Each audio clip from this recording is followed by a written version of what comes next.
through their use permit for the other. Right now,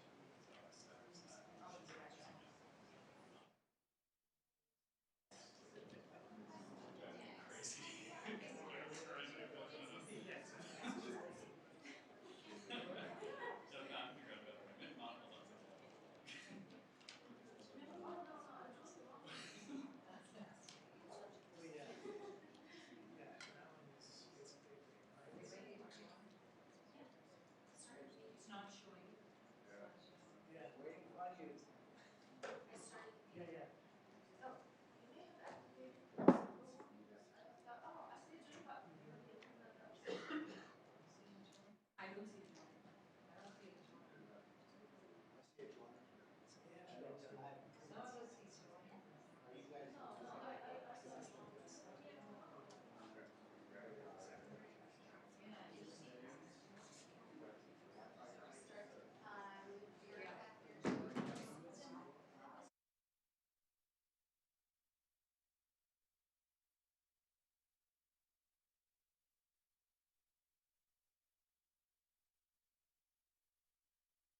We're just getting the computers straightened out so we can begin. Thanks for your patience.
Sorry for the technical difficulty, everybody, but good evening and Happy New Year. I now call to order the Planning Commission meeting of January 29th, 2020. Please stand for the Pledge of Allegiance.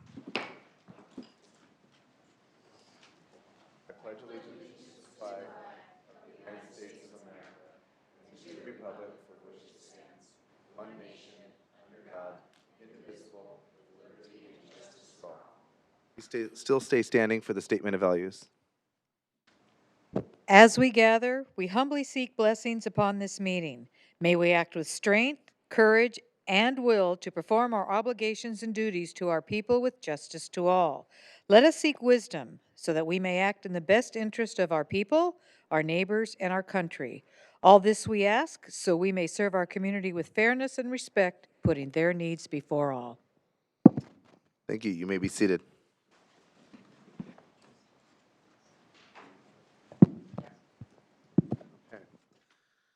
All right, Secretary Biagini, would you please call the roll? Sure. Commissioner Salem? Commissioner Ikezi? Commissioner Kelly? Chair Becker? Here. Commissioner Jane? Commissioner Cherakuru? And I am Commissioner Biagini. I'm here. Excellent. Motion to excuse Commissioner Salem? Second. Yes. Okay. Motion on the floor to excuse the Commissioner Salem's absence.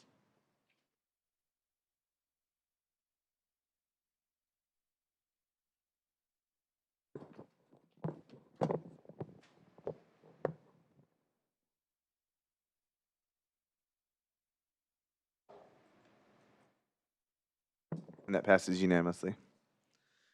Okay. Declaration of Commission Procedures. Public hearings are conducted by the chair in accordance with the following procedures. 1, the chair of the commission directs all activity during the hearings. All comments shall be addressed to the commission. 2, any item on this agenda may be continued to a subsequent hearing. 3, applicants will be allotted up to 10 minutes to present and justify proposals following the staff presentation of the item. Other speakers will be given up to 2 minutes.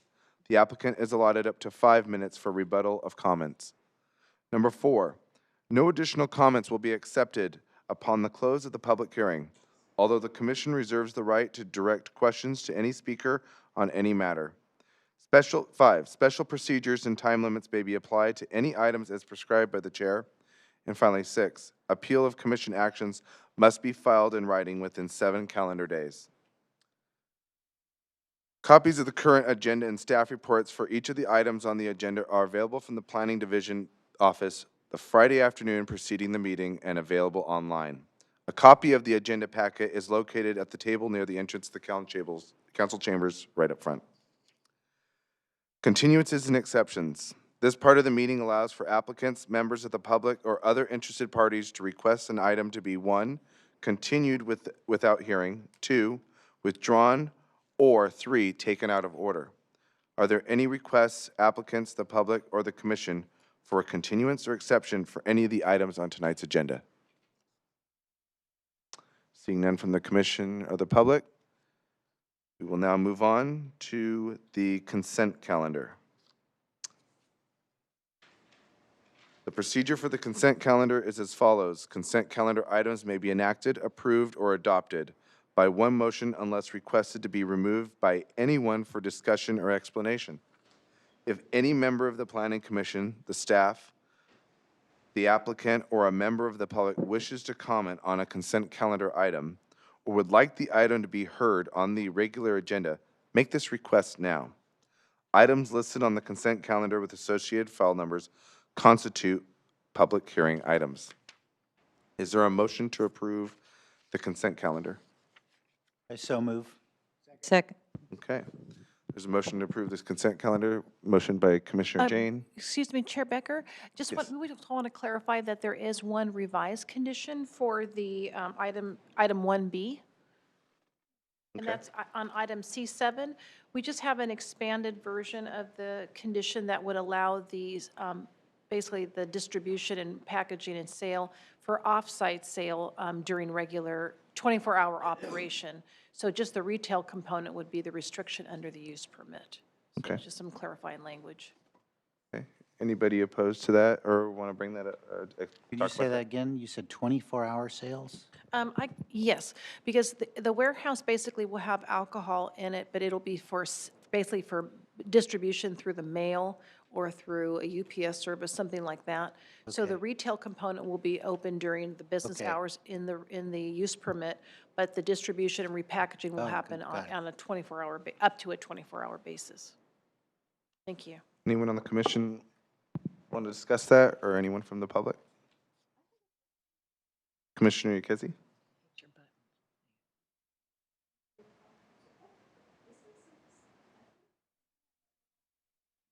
Your microphone.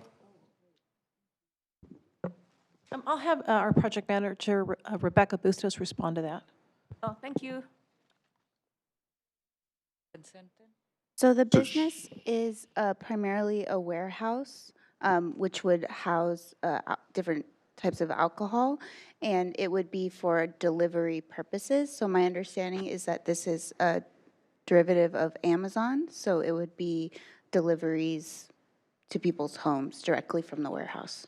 Oh. But the retail component, as Gloria was saying, is a very small portion of the warehouse that is required by ABC and would have those limited hours. Is this going to be like Amazon Go? I believe Not it's that it's- Amazon Prime now. Prime now. Yeah, good evening, Commissioners. Thanks for your time tonight. Yeah, my name is Travis Brooks, attorney for Prime Now, Amazon. Yeah, basically, this would be a Prime Now use. It would, yeah, so the vast majority of this site would be dedicated to a warehouse from which distribution and deliveries of groceries, which would include some portion of in the same way that you'd buy alcohol at a grocery store, would be offered as part of the range of goods offered from the warehouse. And then ABC, the CUP, which is the only portion of the project that requires your approval, is a small retail component on the site, which is required by the state alcohol authorities. So I'm going to be able to walk into a store and buy alcohol? So there will be, yeah, a small component, 300 square feet on the site. It won't be advertised under present plans. It's really just to meet the state licensing board requirements. Although you can walk up and there will be some sort of interface for you to order that if you would like. And that's what the use permit is basically allowing. Not that I want to hammer this too much, but why is this a state requirement to have a retail? That's a good question. It's a condition that's always attached to Type 21 alcohol licenses. So it's for whatever reason, it's a vestige, I think, of older business models. And we're kind of just meeting the state's requirements, but that is, yeah, it's still a requirement. You're not So gonna- Staff did speak to a representative from ABC to clarify, because we also had the same question. So under a Type 21 license, that is an off-site consumption license. And so since they are doing primarily delivery, the state does require them to have that smaller retail component to meet those off-site requirements. Oh, thank you. So this is not, even though it's going to be like a warehouse, since it's going to be delivered to end consumers, it's not like a distribution business, it's a retail business. Exactly, and so that's why they require the retail. Okay, understand. Thank you. Thank you very much. Hey, Commissioner Chair Crew. Thank you, Chair. So I know this is on consent, but wanted to follow through on the, so is this new model of Amazon where you have a warehouse? Because we've handled warehouses, I don't know if there's a component of retail, especially related to alcohol. So there is, I know they have, and I don't know how many sites, but they have several of these sites now across California and across the country, actually. So yeah, in order to deliver this, beer, wine, and liquor as part of like a full grocery delivery service as part of the warehouse, the state requires you to have a retail business. And so all of the Prime Now sites that are operating throughout the site have this small retail business, and it's, it doesn't have signage really. It's really to sort of meet the technical requirements of the state licensing board. So to clarify, the retail component includes additional groceries, not just beer, or alcohol. At this site, the on-site retail will just, basically you'll walk up, there'll be an interface. I believe it's, it's sort of like this pad here. So you'll have access to the catalog of whatever alcohol, beer, wine, and liquor. Only for alcohol. Yes, the on-site, correct. That's interesting. Okay. Yeah. Why? Sorry, I just had to no, ask. and it's not a business decision. It's literally a technical requirement of the ABC. Oh. And and who knows what policy reasons are underpinning it. It doesn't make, in my opinion, a whole lot of sense. But we'll have to take that up with the state licensing I boards. see. So the state mandates it's- that it's it the should have a state. retail component. Because the sale is retail, usually there's, basically, when you say retail, it's a storefront. It's the same thing like through the DMV when they issue the licenses. They require spots for you to maintain a for-sale product, so it's not any different. Interesting. And Thank you for clarifying again, and bearing with me. and other grocery stores that have warehouses do the same model. They have they're not picking items from the store, it's in a warehouse. Yeah. Lower cost per square foot, so it's just a Yeah. different way of doing business. Okay, Commissioner Biagini. So I'm trying to understand this a bit more. Yeah, yeah. Other than it's just a requirement. So is the idea here that if somebody were to purchase alcohol on Amazon and they have Amazon Prime, is this one of those kind of retail establishments that says, would you like to pick it up at this site and it lists the warehouse? Or is this sort of like, come on down if you want to buy some alcohol? Or I don't, both? so I'm not entirely familiar with how the sort of the relationship with the Amazon Prime membership is going to work Okay. on this site. I know that the way it's worked in the past is, I think that it's literally just been a walk-up. It's not like you order Okay. it online and then pick it up. So basically what you would do is you would have to know that it exists, walk up, go to the pad and purchase it. My understanding, and don't hold me to this, is that the current model is that, you wouldn't have it being picked up. And that's like from the hours of operation, 10 to 7? Exactly, Okay. exactly. Thank you. Yeah. Okay, Commissioner Jane. Right, yeah. This discussion is essentially the pulling of the item. Does that mean we need to open it to public presentation? Yes. Yes. Okay. Figured that might happen. Okay, so do we just open it to right now? I mean, can we?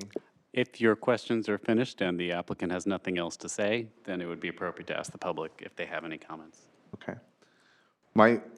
Any more questions from the rest of the commission? Commissioner Chirico? Okay. My one question is, I am a little new to this, so if you're buying alcohol online and they're delivering it, do they ID the person when they're delivering it? Yes, so Okay, there are good. pretty detailed, requirements from ABC that they'll have to comply with, very detailed age verification, ID verification. I know there are verification procedures for the person actually doing the delivery. They have to be an Amazon employee. It's not like you can have a non-Amazon employee deliver it like some of the, other sites might have.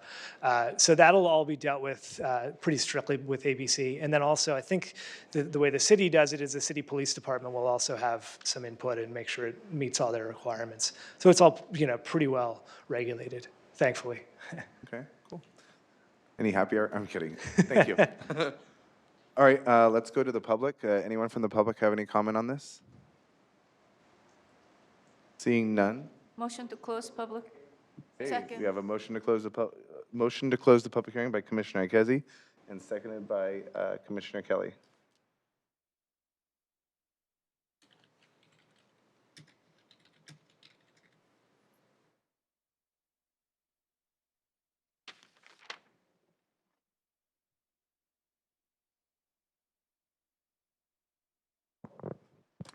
And that passes unanimously. All right, so now we can take a vote on both of them, correct? Yes, the motion to approve the consent calendar is already on the floor. By Commissioner by- Jane. by Commissioner Okay. Jane. And I forget, who was it seconded by? Yep, Biagini. Commissioner Biagini, okay. We have a motion on the floor to approve the consent calendar as is by Commissioner Jane and seconded by Commissioner Biagini.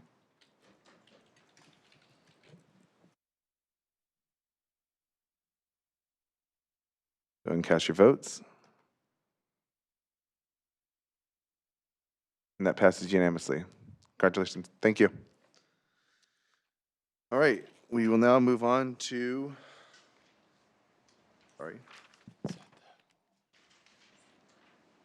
public presentations. Are there any members of the public that would like to briefly address the commission on any item not on the agenda this evening? Seeing none, we will now move to the public hearing items. Our first item that we will be hearing tonight under a public hearing will be the study session for related Santa Clara development area plans. Yes, good evening. So this study session will provide the commission with background on the related development project, formerly also known as the City Place project, on the project entitlements that have already been granted, and to provide the commission with an introduction to the development area review plan process and the scope of the Planning Commission's review in this process. The city has already received the first two development area plan applications from Related as the master developer. The first application is scheduled to be brought forward to the Planning Commission next month at a special meeting on Thursday, February 20th. It's a slide showing the overall project area boundaries of the Related property. Actually, it's city property. Here's a better slide. So the slide on the right with the black outline, oops, there, that's the outline of the overall planned development zone district, 240 acres. Much of the land area is comprised of its now closed city golf course, and much of it is also a closed landfill. The landfill closed in 1994. The slide on the left shows the dotted outline of the landfill boundaries. So much, but not all of the site is occupied by former landfill. On the entitlements and approvals granted to date, it was on June 28, 2016 that the city certified an environmental impact report for the project and a mitigation monitoring or reporting program. The city also amended the general plan to add an urban center entertainment district designation that would support a pedestrian-oriented mix of commercial and residential uses. And included in the general plan amendment was an amendment to the city's climate action plan to reflect the new urban center entertainment land use designation and corresponding adjustments to the vehicle mile traveled reduction requirements in Table 9 of the plan. The city approved the rezoning of the 240-acre site from public, quasi-public, and commercial planned commercial to planned development master community, and approved an accompanying master community plan that would support the construction of a multi-phase mixed-use development of up to 9.16 million square feet of new development space for offices, retail, entertainment and hotel facilities, residential development, and open space and utility infrastructure that would serve them.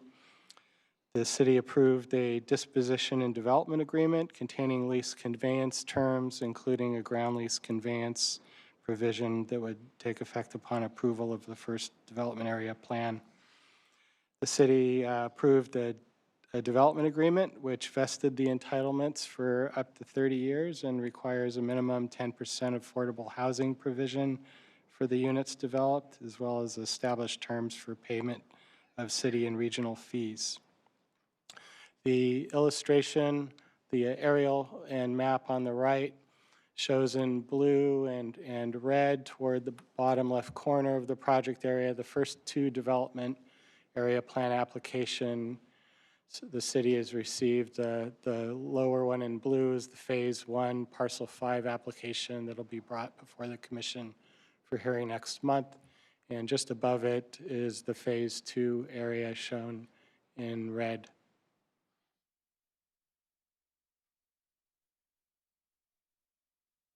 So as I mentioned, the property was rezoned to planned development master community zoning and carried with it the approval of a master community plan. The master community plan is an integral part of the zoning.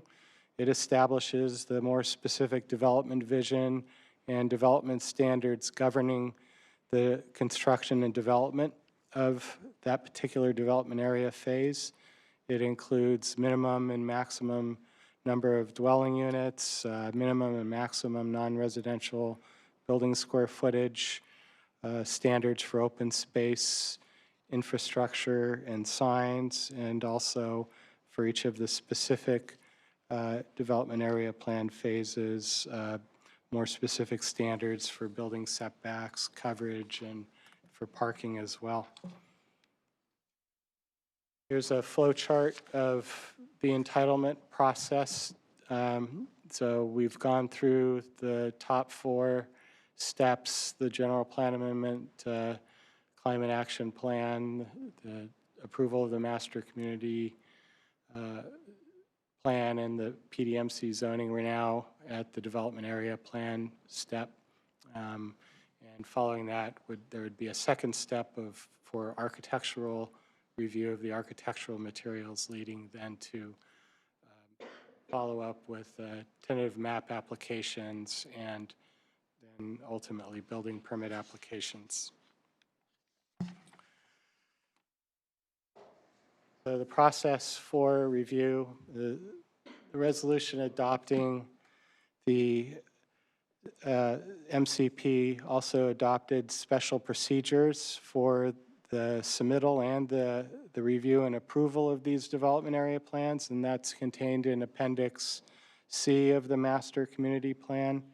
This process reflects the unique nature of this large mixed-use development area and multiple phases anticipated.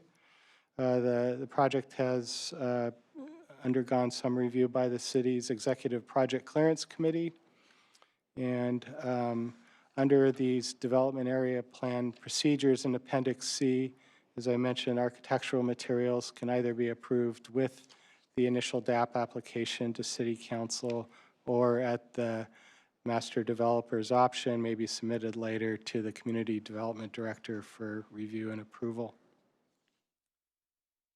And as you will see in the case of the two applications we've received so far, that is the request, is to bring forward the architectural review materials as a second step.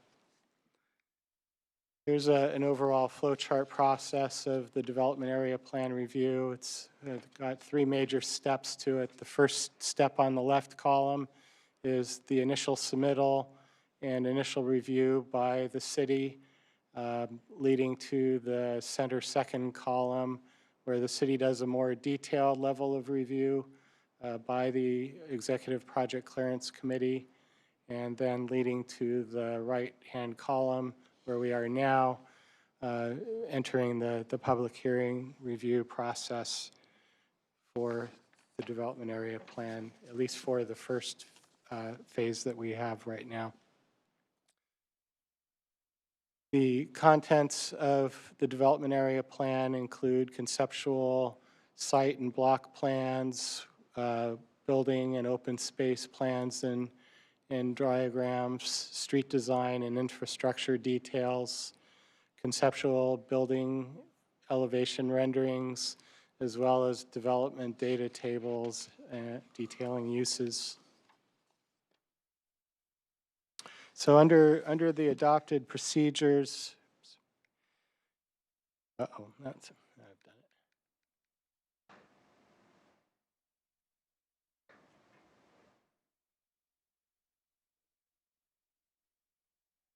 Okay, thanks. So under the adopted procedures in Appendix C of the Master Community Plan, the scope of the Planning Commission review at the upcoming public hearing on February 20th will be limited to forwarding a recommendation to Council on these three required findings contained in the Master Community Plan, and specifically that the city must find that the development area plan application conforms to and is consistent with the requirements of that phase in the master community plan, that the infrastructure the developer proposes to construct in the applicable phase or partial phase is sufficient to serve the proposed development on the property. And finally, the third, that the proposed shared outdoor space provided for the applicable phase or partial phase in the MCP is reasonable and appropriate to the proposed level of development. So I've mentioned the MCP a lot, and we have on the city's webpage for the related project, a copy of the master community plan. There are 2 volumes, as well as other information. We have the environmental impact report and past planning commission staff reports and minutes. So with that, I'll take questions from the commission. Okay, thank you. First up, we have Commissioner Ikezi. Yes, thank you. So on February 20th, which phase is going to be up for review? So on February 20th, you'll see the first phase. It's a smaller, roughly 14.8 acre parcel 5 that, I don't know if I can flash back to it quickly. But it's the parcel that runs along Tasman Drive immediately across from Levi's Stadium and the city's soccer park. So there it is in blue toward the bottom. So it's adjoined on the right, on the east by Lafayette Street and the newer Tasman East Pacific Plan area to the east. On the south, as I mentioned, by the stadium and the youth soccer park. On the west by the Santa Clara Convention Center property, and as well as the Santa Masakino Creek Channel and some office buildings. And then to the north by Highway 237 in the city of San Jose beyond.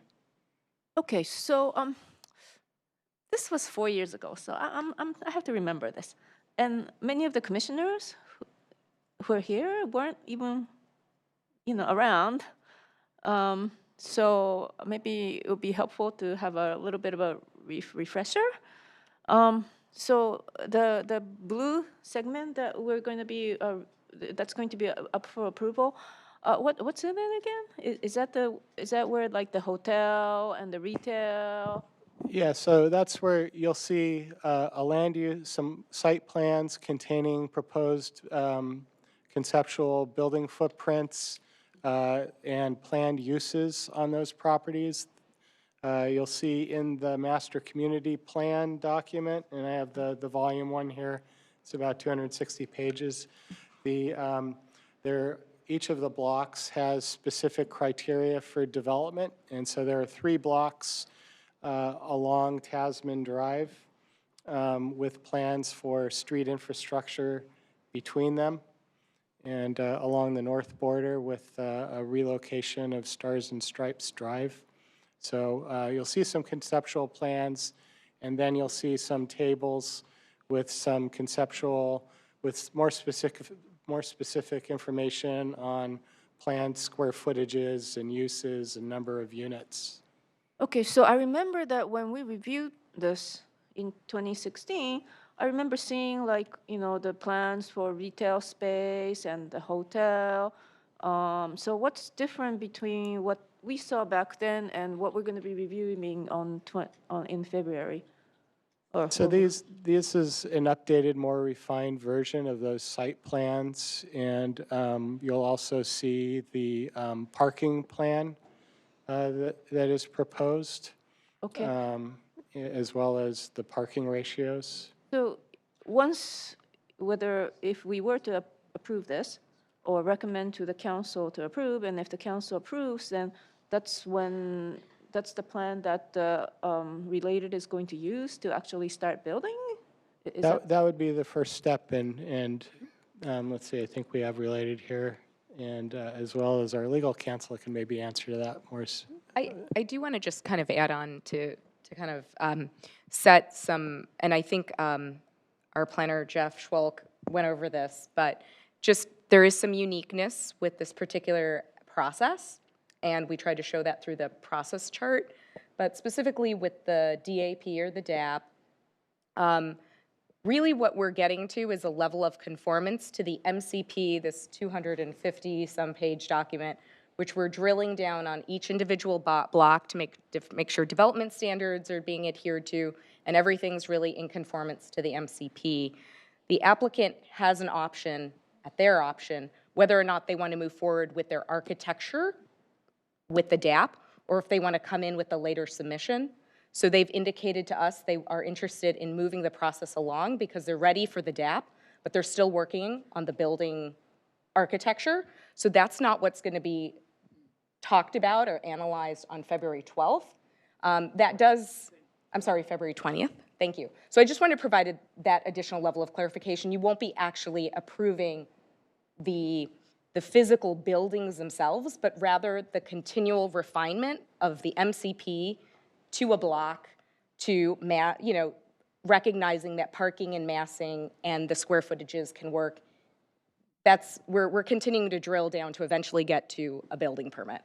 So it's gonna come to us on the February 20th, and it's gonna come back later with even more refined plan, or this is the No, only? this would be all you would see of this particular phase. And so what we're asking you to do is look at those 3 findings that the city is required to make to call the submittal sufficient and adequate. Okay, And- okay. So I'm starting to understand Yeah. what we're being asked to do. Now, I have one major question about the phase 1. This is where the transit, like the stations and bus stops, they're all going to be located in phase 1, as I recall. So is that going to be presented to us as well? Because I think, that was one of the major concerns that many commissioners, some of them are no longer here, had, whether that's going to work with the surrounding area, considering that we have all these other, the stadium and the convention center. So, that level of detail was not available back then. Is that going to be presented to us? So I believe you're speaking of the transit station area. Yeah. And it's actually on the right border of parcel 5, and some of that is being handled actually outside of this DAP submittal. I think we're beginning to work on some aspects of it right now. So that part is not coming before this commission in terms of the station plan. When you say it's not coming in front of this commission, it's never going to come in front of this commission, or not on February 20th? Let's see, I So, believe that's, and maybe if I speak out of turn, I can be corrected, but this is supporting infrastructure for implementing the entire plan. And so we're phasing that as prescribed through the EIR, as well as the multimodal plan that was adopted by council for this project. And so that isn't in the scope of the DAP, but perhaps other city staff can talk a little bit about the timing of that, if you're interested. Definitely. Thank you. I'm Ruth Shikata. I'm Assistant City Manager. And Rena is correct that the infrastructure that you're talking about at the transit center will not come in front of the Planning Commission because it is viewed as infrastructure, and it'll be it's being handled outside of the DAP process. However, having said that, there is work that has already started on in preparing the site for eventual development. If you go out to Tasman Drive, some of the infrastructure is already being constructed. There's a slip ramp coming from Tasman Drive onto Stars and Stripes, and then there's a temporary road that's being constructed right now from the transit center all the way to Great America Parkway. So back to your point about the importance of the transit center, that once the site starts under construction, we have to make sure that there's continuous circulation for that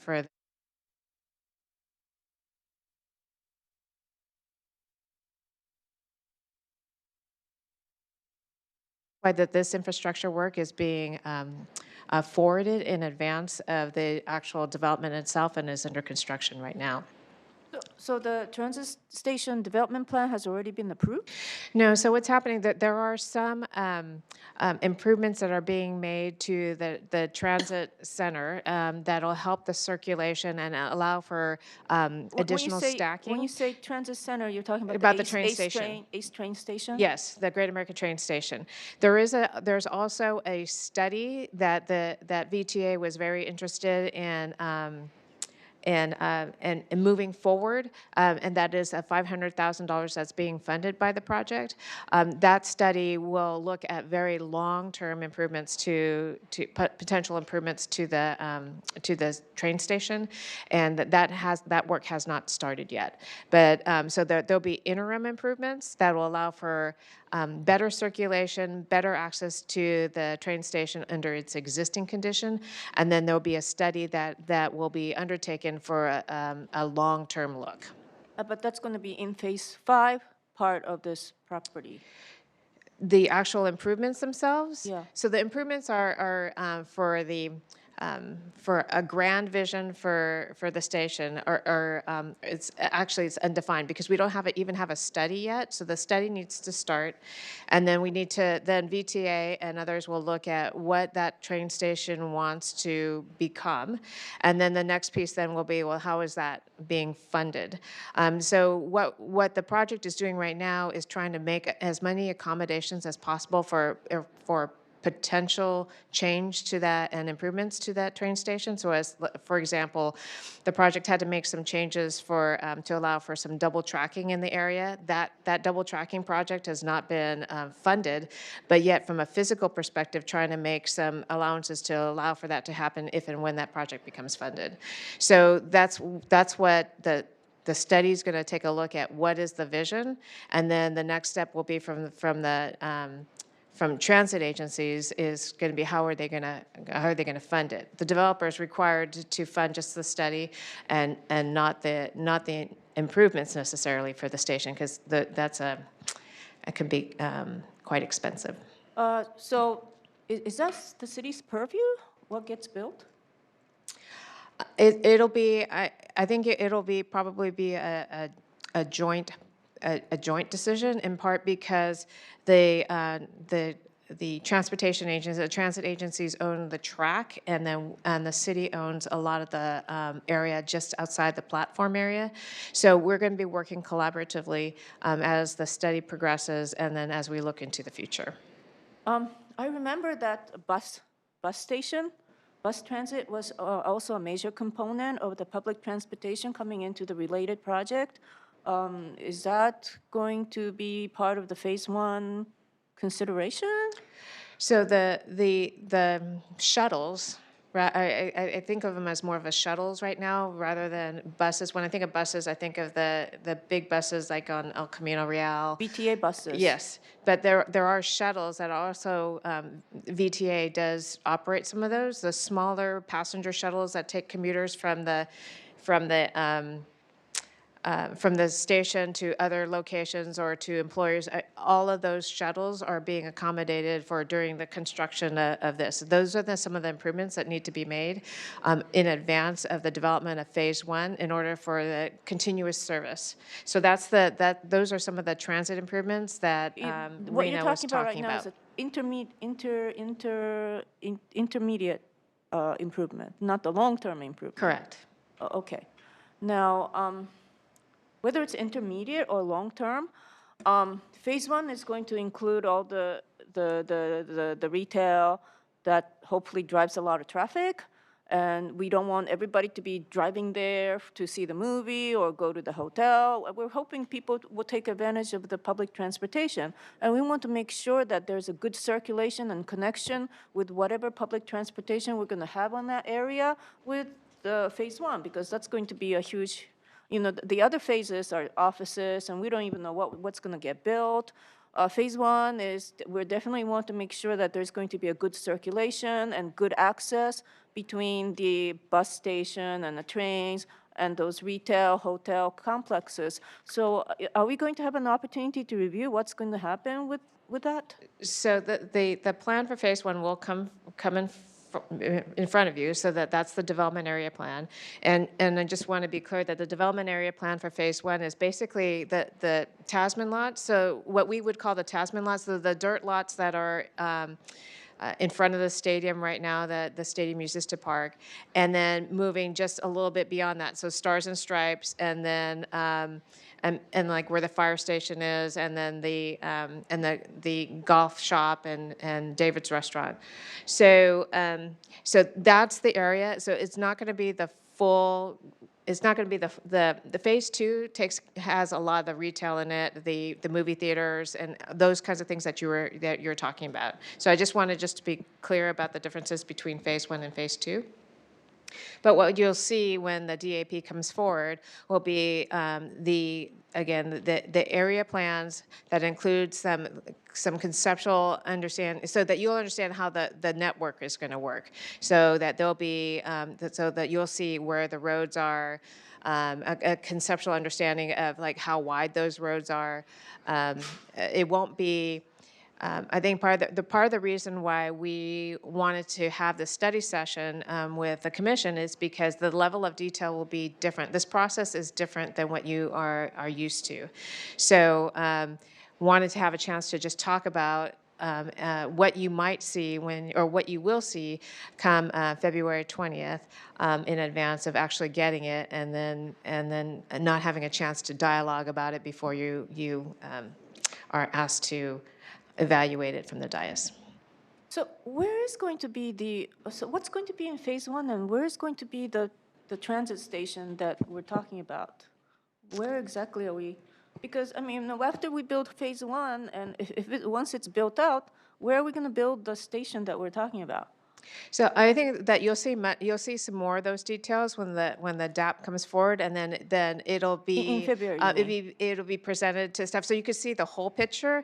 Because once we start talking about the plan, it's really hard given the materials that we have in front of you today.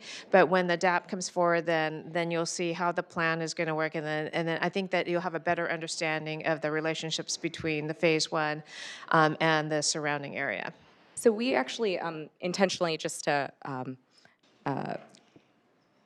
further refine the intent of the study session, since the STAP process is really completely unique to any other process we have around development review in the city, we actually felt it was worthy to spend time talking about the process. Right. And for you guys to understand the process. And we don't have the details that we can share now related to each individual DAPs, and you'll get all that information when we bring this item forward to you in terms of that. Okay. But we do want to emphasize what you may be expecting to see relative to another rezoning application that may be coming forward to you. This is a very different, unique process. And so I wouldn't mind spending a little bit of time just going through kind of the flow chart again, not the drill down one, but the very high level, so that we can talk about the background of the project and that where we are in the scheme of things. Okay, thank you. Oh, so if you hit the next button. Oh. I learned a trick from. Oh, okay. Back. Here. Right, so this document is definitely worth the commission's time. I know it's hard to read 200 and some pages, and that's not your expectation, because we'll be actually talking about a few blocks, but there's standards in these blocks that we'll be talking about, and whether or not the project is in the DAP is in conformance to the blocks. And then specifically Appendix 6, which I have flagged here, because it is a very relevant and important section, talks about what the DAP application is supposed to include, as well as the timeline for city review, as well as the specific things that the city needs to see in order to move the DAP process forward. This process was created to allow for a twofold step process, which then if you are submitting the entire architectural package, there's a level of detail the city would expect to see. If you're not submitting an entire architectural package, there's a lot of information that you cannot get until you get the architecture that's refined. So just want to kind of have you think about that and marinate on that. And this is a bit of a homework assignment because we can't possibly read through every paragraph together, but this Appendix C is very important, as well as just kind of understanding the unique, real level of development standards. You will not see retail. The other unique attribute of the DAP 1 is that it's not touching any of the landfill yet. So that's something that when we get to the DAP 2, which you'll be seeing shortly thereafter, will be something that the city has been addressing. I do want to emphasize a little bit about the unique process, recognizing I think Jeff touched on the executive project committee. So we always have an internal staff review process. Here, department directors as well as line staff have been integrated throughout so that they are, because of the quick timelines, we wanted to make sure that the process was thorough and that all levels were connected and understanding if there are any challenges, how do we resolve them promptly, and make sure that everyone was connected. So that's another unique attribute of this project that I just want to highlight. The process itself is unique. Thank you. Okay, we're going to move on to Commissioner Jane now. Yeah, my questions actually relate to the process. Basically, I'm trying to understand what we're being asked to do. My view of what a planning commissioner, the planning commission does is look at projects and see their compliance to the general plan and to the zoning code. And what I see there in the slide that you had was that this project updated the general plan. So I went to the general plan page, and there's no discussion of an update of the general plan for this project. So am I to conclude that the MCP is like an addendum to the general plan? It's now part of the general plan? Well, the MCP is actually a part of the zoning map and zoning regulations. The general plan was back in 2016 amended by the city council. Okay, well, that's And not, I there's think no, it may there's no not- discussion of that here on the page for the general plan on the city's website. So I'm wondering, where would I see those updates? So we will certainly go and make sure that the general plan map is updated accordingly if it's not, to reflect the new general plan designation that was created and applied to the site back in 2016. And we can certainly give you staff report information on the general plan amendment because, quite frankly, this was such a unique type of project, as you all know. The city created a new designation to address just the level of density, mix of uses that were anticipated with the proposed project. But the short answer is the 2016 resolution that adopted the general plan amendment. That has the exact text that amended the general plan. Yeah. And unfortunately, I don't believe there's yet an integrated document that incorporates those changes as well as some of the other Yeah, so I would have changes we've seen, done. I would have expected here on the general plan page to be that ordinance listed here, so I could see that that's an amendment. Resolution, Yeah, but yes. the resolution, yeah. So, and that's what I would then follow as I'm looking at these DAPs.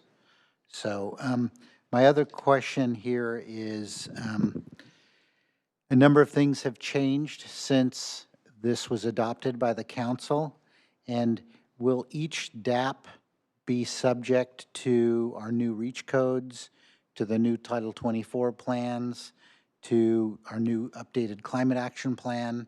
Because those things would go into effect when they get the building permit, right? So each DAP will get its own building permit, and at the building permit time, they need to be in compliance with the latest codes. Is that correct?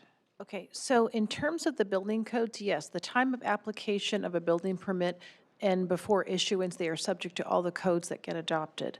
But in terms of things like updating the climate action plan, those things basically are folded into the conditions of approval. So where it specifies either a VMT reduction or a TDM measure, those are specified in this project approval, and those will remain in effect. So while we may update those and have higher percentages, those would not apply to these because the conditions, along with the development agreement, basically specifies that the documents and policies and procedures in effect at that time are attached to this project approval, even if it's over many years. So like the DA is valid for 30 years.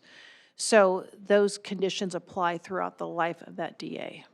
So what you're saying is that any city codes are basically frozen at the time of approval, but any state codes like Title 24 would then be they'd have to comply to the updated state codes and federal codes. Yes. It's more about the level of, the type of review, and a building permit is a ministerial act, and you have to follow the specific codes that are in effect prior to issuance of that building Right. permit. So everything related to the building permit would be related to the particular code prior to issuance of the building permit. But city policies basically are adopted and basically folded into this development approval. So those are in effect, and that's basically the purpose of getting an entitlement, Correct. is that they're That's the- enshrined at that The point. point of a DA is that Yes. you don't have a moving target. And, Yeah, yeah. and the conditions of approval, both, between the two. Yeah, I understand. Okay.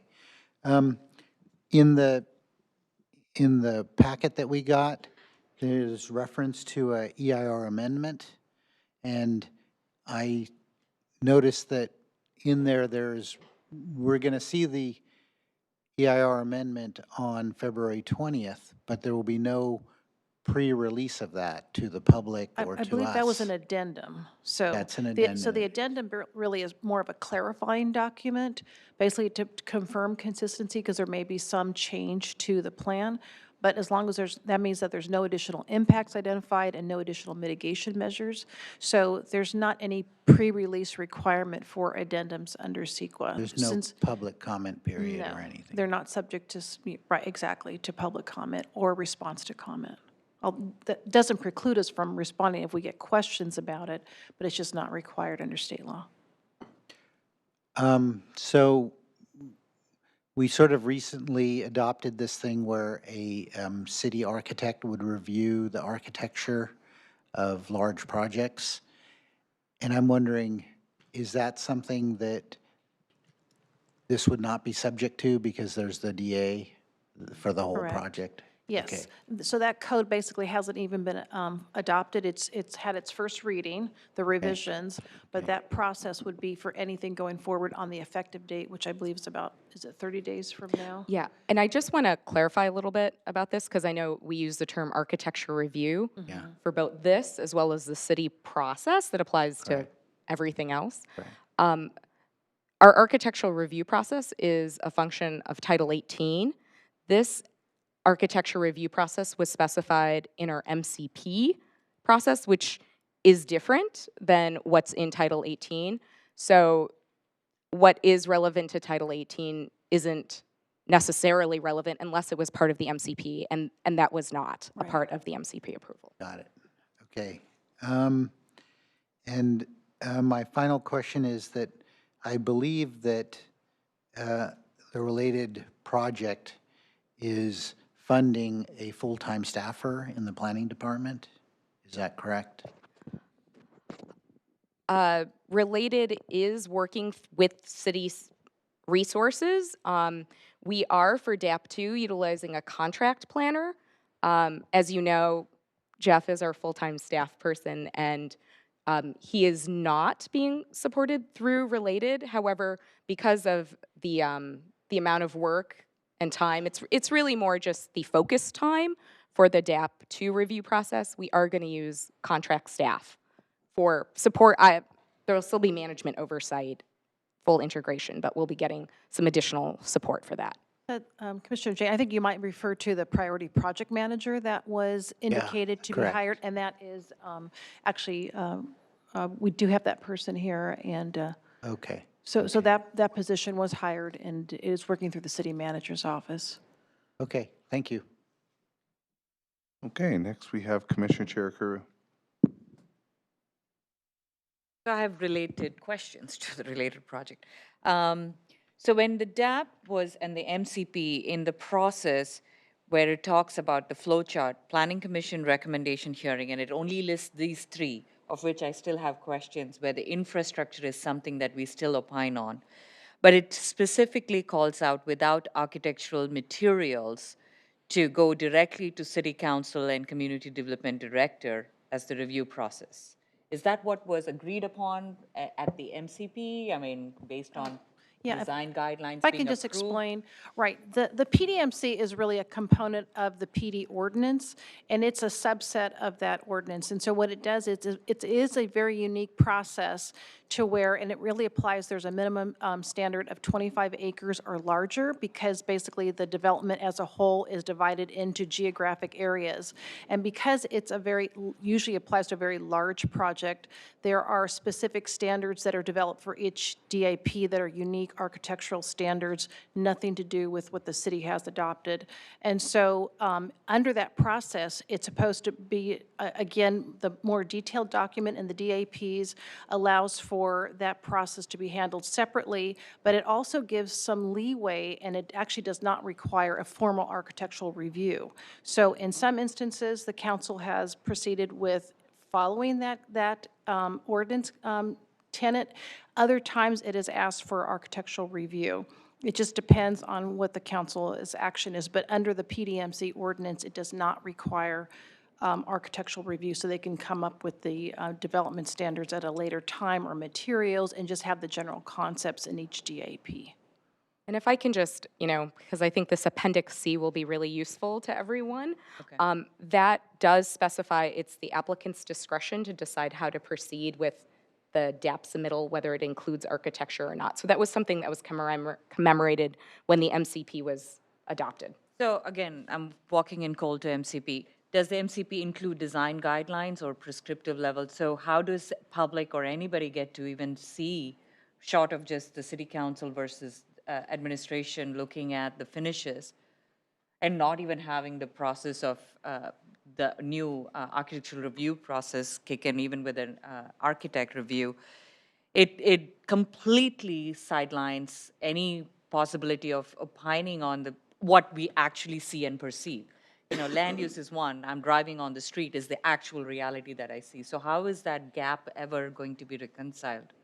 There is massing and guidance, as well as some principles that the MCP certainly puts forward related to architecture. These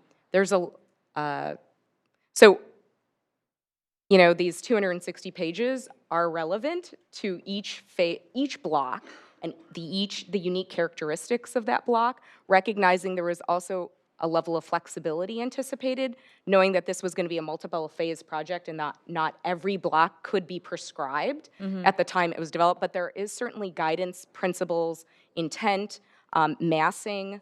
Those things are called for block by block through even open space guidelines. Well, massing is different from actual finishes. So, Correct. It could be all glass, and it could be something completely against everything that, all the environmentalists are for, especially when it comes to bird protection, trees, all of that gets sidelined. I'm just stating it that for the record, the public will not seemingly, in this case, be able to ever perceive or see the finishes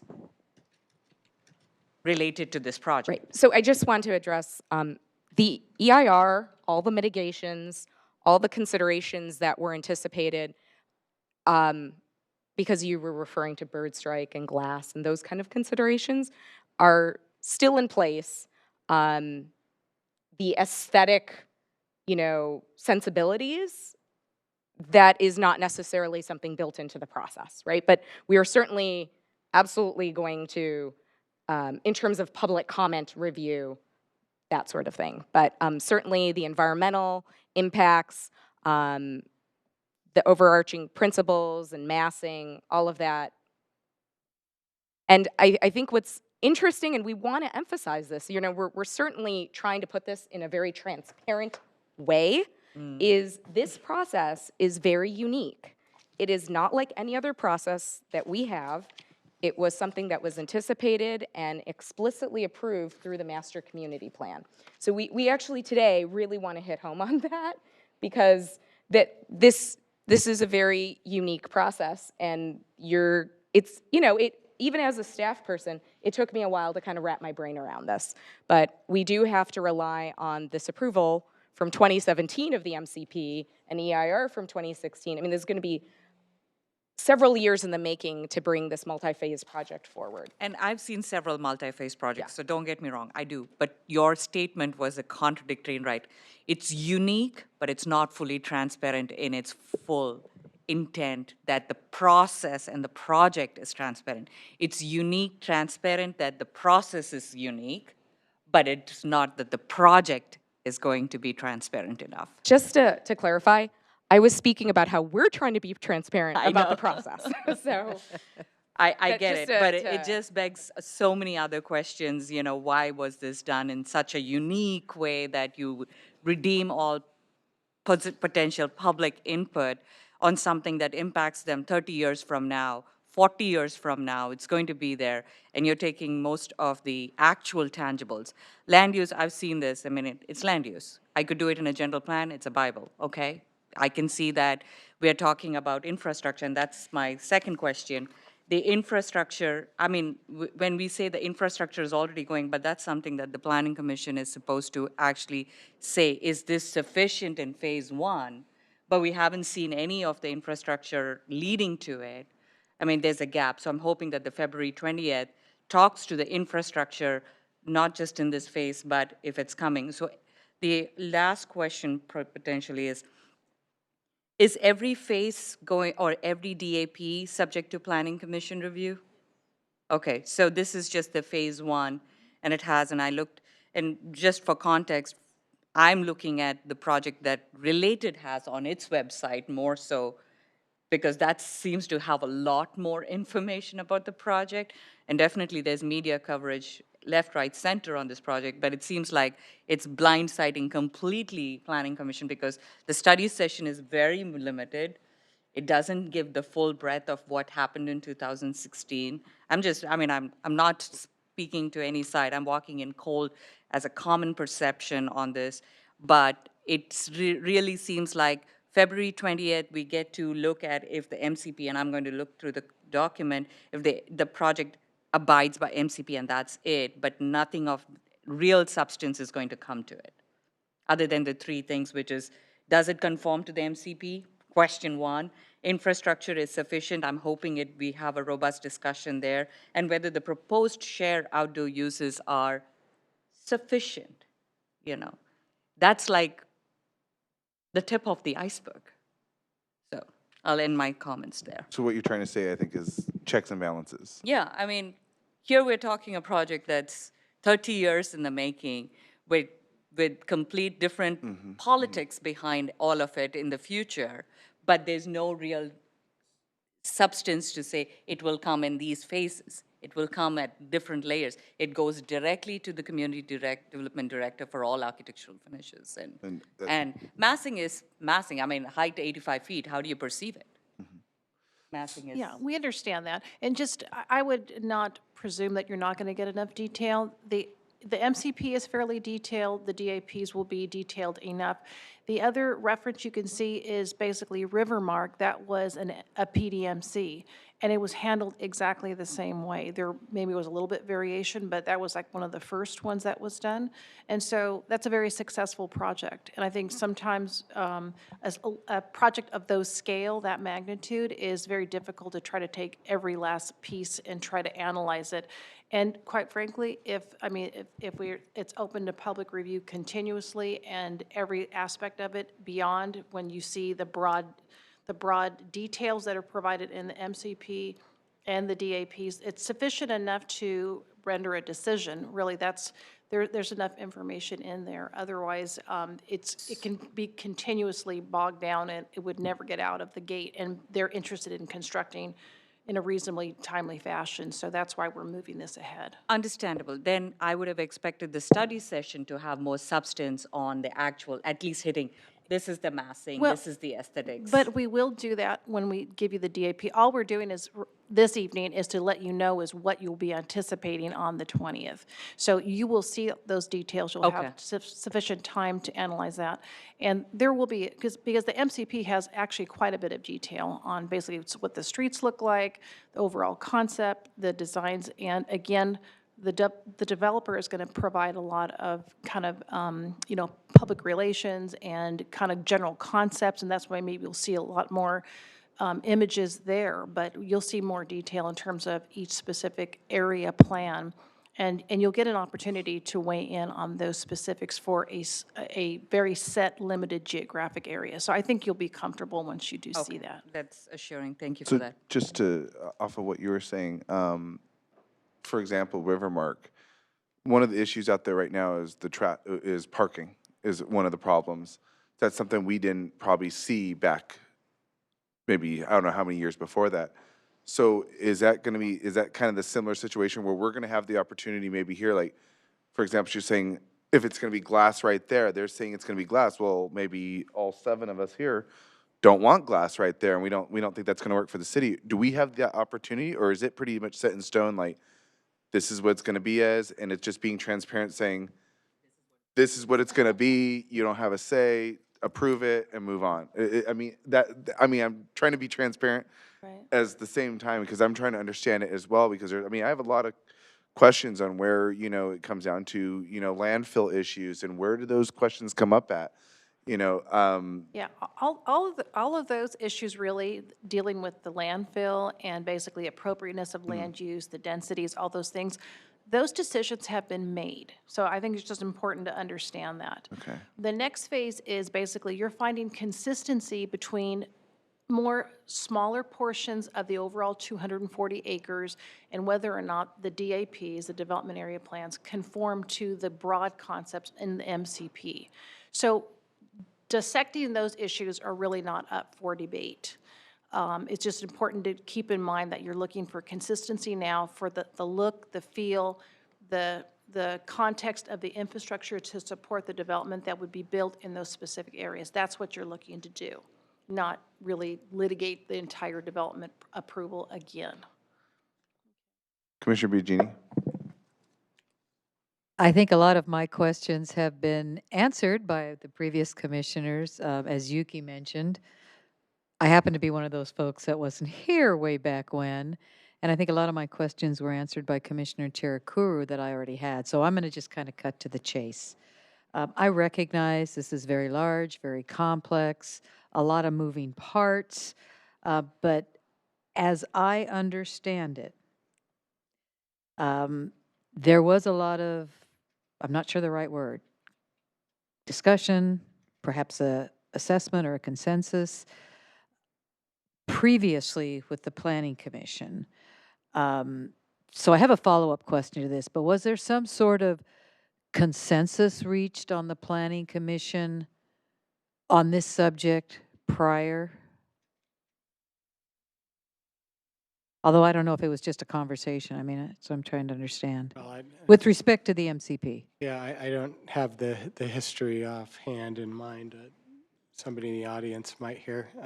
But we do have the minutes and the staff reports from those commission meetings on the webpage for I your have review. homework to do, understood. And that would have been back in 2016? Right, right. Okay. So on the project webpage, we've copied in those past reports, and Right.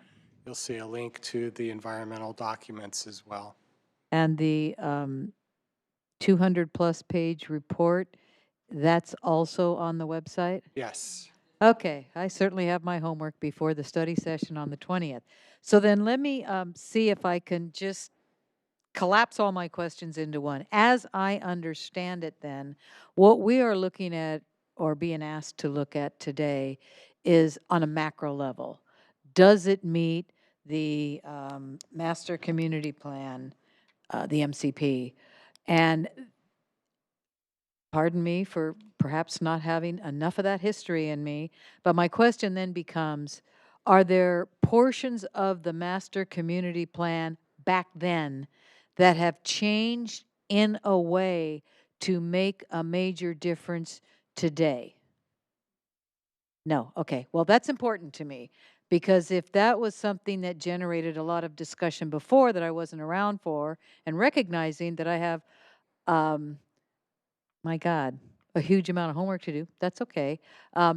That's going to help me when I consider today, if there's not the kind of changes that make a huge difference, other than I know there's a lot of detail, and I really am looking forward to the February 20th discussion, because that's when we're going to get some of the detail that Commissioner Cherukuru was talking about. But if that's what we're looking at, is does it still meet with the master community, in other words, today, does it still meet with the master community plan overall on a macro level, and that master community plan hasn't had significant changes on an overall plan, and that we will get more detail on the 20th? Am I on the right track here? Because Yes. that makes me Yes. a little more comfortable with what you're asking for tonight from someone who wasn't there. The master community plan actually has not been amended Right. since it was adopted. So Okay. this is our first chance at reviewing a DAP in conformance to the master community plan. Right, which is what I have to study. So that's helpful for me in coming to a conclusion tonight, the information that you've just given me, and the knowledge that A, I have homework, and B, we'll get more details on the 20th. So those are my questions. Thank you. And yeah, I suggest everyone on the commission write down as many questions as you have, do a lot of homework, and Yeah. on the 20th, we'll just, bombard it with whatever we have. So. Well, No, bombard, And no we, offense. we yeah. do want to say, ask the this questions is, we need. this, I think we all appreciate how complex this project Yes. is and how much Unique. has been involved in it. So if you do have questions, we would welcome emails so that we have time to research, to do. So, I mean, we're giving this as an introduction to you all, but please, even if before you get the staff report, right? Because that's not a very long window either for you all. Right. But as you're thinking through this, sipping your tea and you're thinking about, what happened to where's the TDM plan and the whole process, or whatever questions you may have, shoot us an email. That will give us more abilities to research and be prepared to answer your questions, maybe even in advance of the 20th, but at least for the 20th. Can I just add one more little Yeah. question? Only because for me, sometimes on a computer, flipping through, maybe I'm old time. I like the tactical feel of seeing a document and flipping through a computer. Would that be available for someone like me ahead of time to come and look Yeah. at the actual print? And I'll tell you why I say that, because I would prefer for the process at the Planning Commission and the like to give you all the questions that I might have ahead of time so you're prepared to build that into the study session instead of getting hit cold. Sure. If any of the planning commissioners feel like they want, we want to be cautious with the environment too, so we're not encouraging you necessarily to do this, but we understand whatever kind of facilitates your review, if that's what you need, we will obviously get prints made so that it will facilitate your review. Oh, So no, just I'll let come us, down and just look let at me 'em. know. I don't Or need you to if you print want to me actually just 500 look at it at City pages. Hall, you don't have to do that, but we would be happy Thank to you. do that for you. Thank you. Hey, Commissioner Chair Crew? I just want, so I did pull it up online. I'm very assured to see the design guidelines there and a lot of very, very helpful information. So I feel a lot better knowing and seeing that document. So I just wanted to state that for the record as well, that, we don't know what we don't know, and there is a lot of information that will give us, but it gives typologies, and so there's a lot that we can also build on. So thank you for pointing me to the website. Okay, one more question, Commissioner Ikezi? So I remember in 2016, we did review the design guidelines. So what's going to be different between what we're going to be seeing at the special meeting, the 20th, versus what we reviewed? Again, those are, the design guidelines that are included here are really general principles. Yeah. Now that they're looking at submitting basically pre-building permits, the refinement to the level of detail regarding the buildings would be more specific. So again, as Commissioner Chiriku said, there are typologies, but those will now be identified per development area plan. So they might say 5-story, residential, or it might be a hotel or retail, whatever it is they're going to do, then that direct information regarding the materials, the style of the building, the architectural design, more specifics, and as well as public realm, that kind of thing would be identified in greater detail. So are we going to see the actual plans and drawings? Not at the level of architectural approval. You may see massing, you may see some amount of renderings, but Okay, not to the level of that you would expect for architectural approval. So we know where the streets are, so we're going to see, okay, this type of building, this building is going to be here. How many buildings are we talking about? Well, so for the first phase, you'll see a concept that'll show the three major buildings on the three major blocks, and there are some smaller ancillary buildings for retail that'll accompany it as part of the first phase concept, which Is it again, residential or office or? well, I'm speaking of the office component and the hotel component, and then you'll see a third block that's got the residential component to it. Okay. So. So you'll see just some general site plan details, conceptually where buildings might be placed in terms of distances from, relative distances from streets, a general open space, shared open space or private open space plan, and the parking layout to serve the development. So Equinox Hotel is going to be in phase one? There is a proposed hotel in the first phase, yeah. And is parking proposed for phase one just for supporting phase one, or because parking is going to be shared? Right, the By the parking is to be shared, but there is a substantial amount of parking that's proposed to be constructed up front that Okay. would serve not only the first phase, The but first phase, subsequent but other phases. phases as well? Correct. Commissioner Cherukuru raised, questions about infrastructure, and I'm concerned about infrastructure. So what level of detail are we going to go get into? But because again, Well, for the infrastructure, you'll see the general street width and streetscape typologies shown, just to, on the developer's part, to display conformance to that is contained in the master community plan standards and guidelines. And we can also put together a chart, I think, because there's a lot going on related to supporting infrastructure for the bigger project and the phasing of that. And I think a lot of the commissioners would be interested. So we can put together a chart that kind of talks about there is even infrastructure work going on today, right now, to support all this development. So we can talk about that and the general timelines for all of that as well. And one more question. So the public transportation, the stations are going to be further away down Tasman from phase one. And yet I assume that there's going to be substantial traffic. And, one of the questions I had in 2016 is, what kind of connections are we going to have between phase one and where the stations are, where the station is going to be built?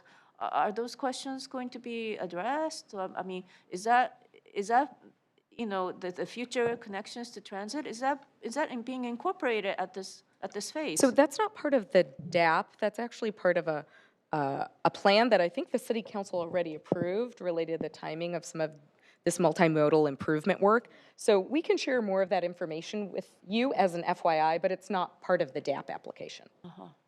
Okay, well, thank you very much. All right.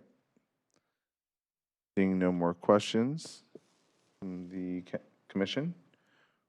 So this was just a study session. Is there more, or is the applicant, or what's the process now? It's really just an introduction to what you'll see Okay. on the 20th. So just to give you some framework for what you can expect to see and how basically the process works.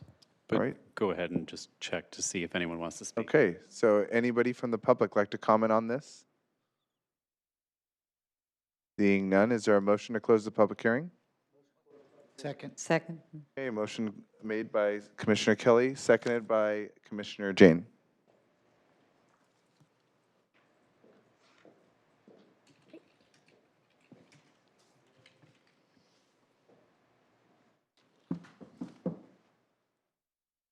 Go and cast your votes.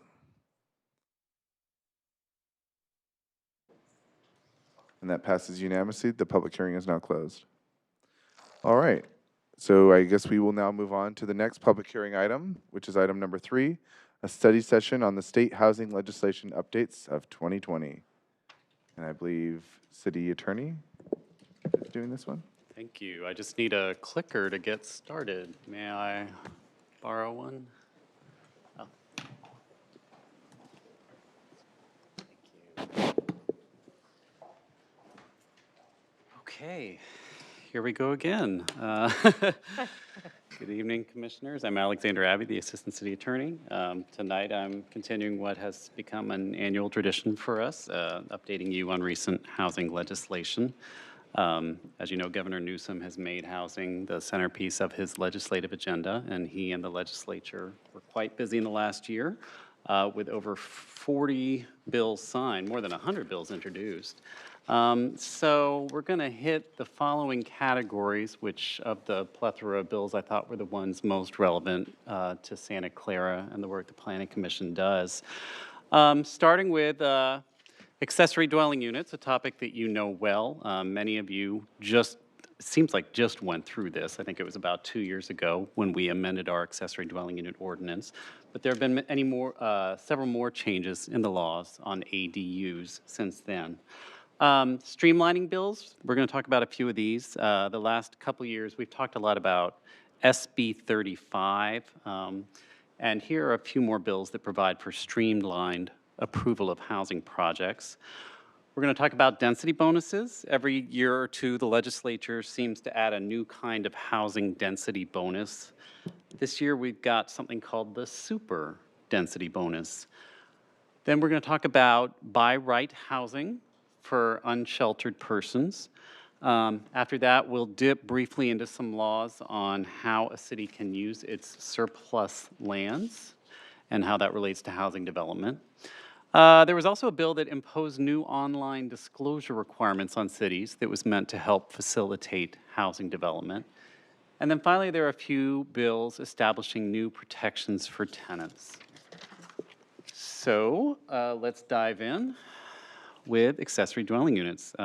Many of you were on the commission just 2 years ago when we rewrote our ADU ordinance to comply with state laws, removing, frankly, much of the city's discretion to regulate ADUs. But in 2019, the legislature did it again, and once again, we have a legal obligation to amend our ADU ordinance to keep up with state law. So I'm going to dive right into some of the changes that we are going to have to make shortly to our ordinance. And the first one is that we're no longer talking about an accessory dwelling unit, we're talking about accessory dwelling units, plural. Because now we have to allow multiple accessory dwelling units, multiple units per lot. So under existing law, you could build an attached accessory dwelling unit, which is within the footprint of your existing dwelling, or a detached accessory dwelling unit, which is a separate building. Now you can have both, one attached and one detached. There's some caveats.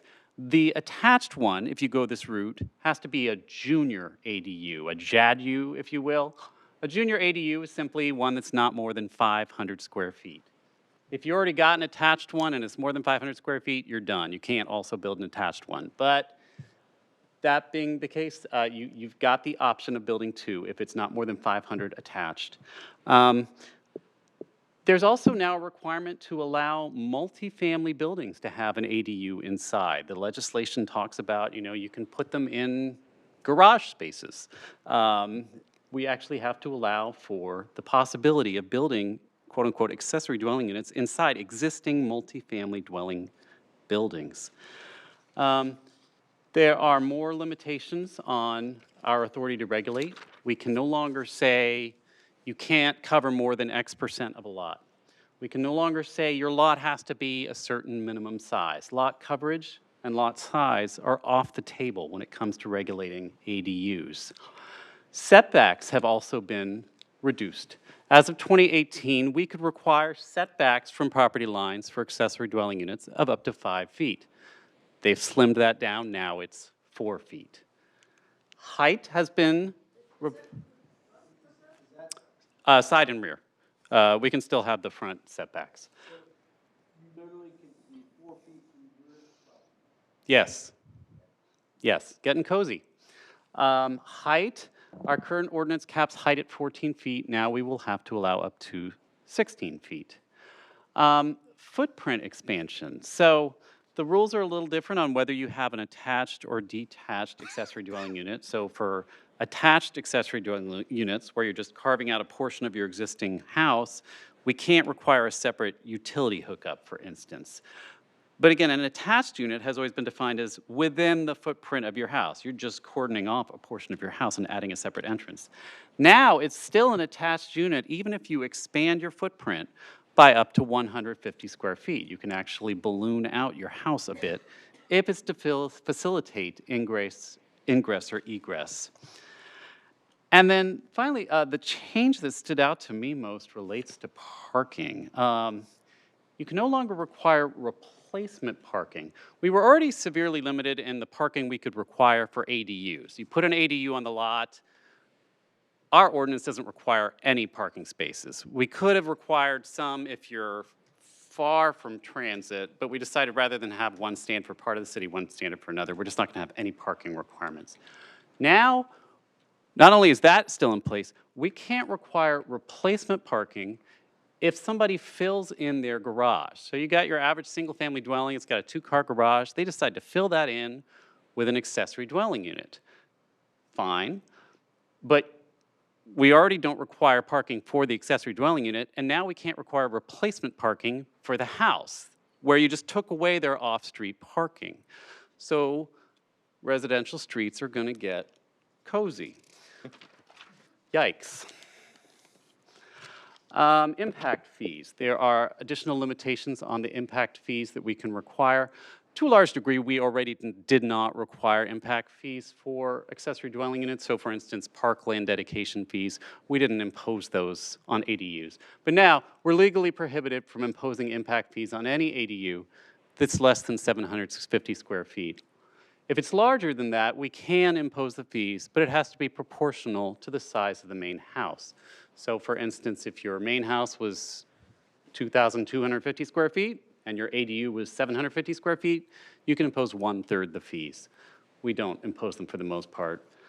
Owner occupancy requirements, we can no longer require that the owner live on site. That's off the table. And our friends at HCD are now going to be much more involved, because after we make all of these required findings to our ordinance, we have to send the ordinance to HCD. Not just to notify them that we did it, but to get their input. They are going to send us findings as to whether or not we comply with state law.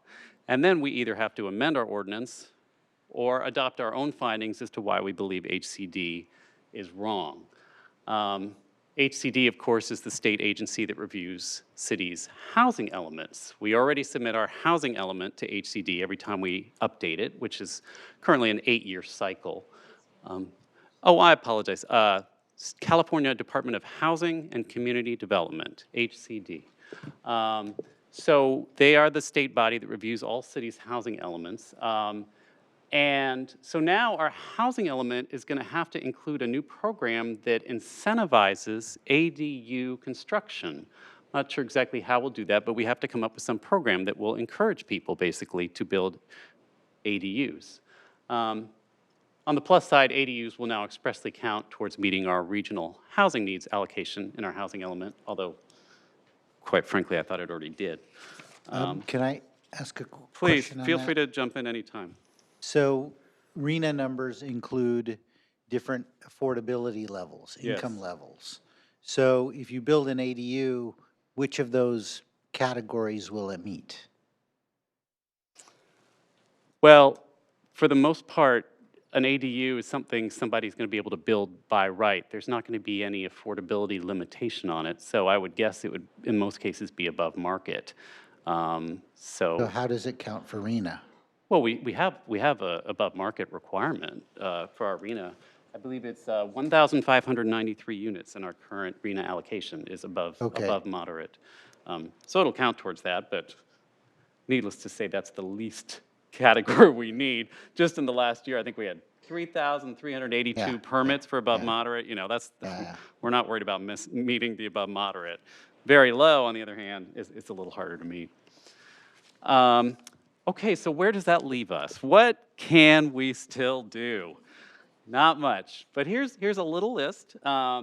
We can still set maximum size, and actually, this is one respect where the state did actually give us a little more control, because until now, we had to allow for up to 1,200 square feet. Now we can actually scale that back to either 1,000 square feet if it's 2 or more bedrooms, or 850 square feet if it's 0 to 1 bedrooms. That's a policy call for the city, but in the draft ordinance we've already been working on, we did go ahead and put in those new limits. You can keep it at 1,200 if you want, but we can scale it down to 1,000 or 850 square feet. If there's going to be 2 ADUs on a lot, you're not going to have room for 1,200 square feet anyway, but You can also prohibit short-term rentals, so you could say, decide, you know what, we don't want Airbnbs and ADUs in our city. That's within your discretion. You can still do height limits, but it has to be at least 16 feet now, so it's not that great power. You can impose objective landscaping, design, privacy, historic standards, and you can impose other objective development standards, unless when you put all these standards together, you discover that you can't have an ADU that would be at least 800 square feet. If applying all these standards that don't directly limit the size would result in the size being less than 800 square feet, you can't impose them. Before, there was some requirement that the ADU be related to the main house size. Is that still there? We had a requirement for, I think it was, wasn't it attached units had to be Yeah. 50% or Yeah. 1,200 feet? What was the? Oh, that's right. Yeah. That if it was on the upper floor, that you couldn't Yeah. exceed 50% of the ground floor. But that's, the only restriction on the state law is that if you can use up to 50% of your single-family dwelling for the attached junior accessory dwelling unit, but the house has to be a minimum of 1,700 square feet to do that in order to split it in a duplex. I did talk to HDD. I got a lot of the nuances through them, so it's, So- that's one time it can Thank you. exceed that square footage. So there's still Yeah. a limited control over that, but not a lot. Okay, so when is this effective? Already is, January 1st, 2020, no surprise. Note that we have already drafted an ordinance that complies with all these state requirements. The standards that conflict with the new state law provisions are immediately null and void. So until we bring forward the new ordinance, we're in this weird sort of hybrid situation where we have to apply whatever is most permissive. So, for instance, the state law requirements on the setbacks, 4 feet, will apply. Our city ordinance allowing up to 1,200 square feet instead of 1,000 or 850 will also apply. It's going to be up to the housing, the people that want to build these to navigate that hybrid until we get the ordinance in front of you. We did make the decision to bring it forward with the comprehensive zoning ordinance update, since that is coming forward shortly, rather than do this ordinance and then bring forward the zoning ordinance a month later, when we can just simply navigate the hybrid for the few ADU applications we get in the meantime. Okay, please jump right in. Okay, thank you. So the junior suite has to be attached, the 500? Yes, a junior Okay. is attached. Is there any, does it say anything about the number of bathrooms? That is, I confirm that with HCD. That's up to the city, and right now our ordinance only Ours allows is the one. one. So it's silent on that, right? Okay, all right. We could require it if we wanted, but We we could limit decided that. not to require a Yeah, bathroom. I remember we decided on one, but the state On doesn't say one. anything. The Well- state, right now it's silent on that, and they did confirm it's up to the city to decide that. Just to clarify, so our current ordinance does require one One. bathroom. Junior ADUs did exist under the last version of the state law, but it was something optional that cities could do. We decided not to put it into our last ordinance. There is no provision for junior ADUs in our current ordinance. Under this new state law, we have to allow for junior ADUs, and we have the option for junior ADUs to not have bathrooms, to not have kitchens. We haven't made that policy decision yet, I don't think. Hold on a second. Yeah? Yeah, actually, they have to have an efficiency kitchen. Oh, okay. It has to conform to the IBC, so the International Building Code, and it's a very small area, but what they can do is share the bathroom facilities with the main house, but they have to have an independent kitchen. Oh, And it has to be within the footprint of the building. So when we say attached, we're saying within the existing walls, or that addition of the 150 square feet for purposes of creating ingress and egress only, not just to expand the house. No. So the junior ADU can or cannot have a door into the main house? It can. Cannot. It can. There's no prohibition against that, especially if it Because- doesn't have all of the facilities for an independent dwelling unit. I see, because before it could not, right? We interpreted that, but actually, I didn't see that in the code, and I did confirm that with HCD. Again, there's no restriction against that. It just has to have an exterior access, independent access. Okay, what about like a planned community? Are you, can HOAs prohibit? No, they cannot. That's in, yeah, there's a special state law that prevents Davis Sterling properties. They have to allow them so that HOA cannot prohibit ADUs within those existing buildings. So they can displace the parking or build them within the main house. But we're still talking about single-family zoning. No, all residential zoning. So if I have a condo or townhouse and there's a little piece of land, I can build an accessory unit? Yes, or you can convert your parking area. Or I can convert my parking area in front of the, Yes.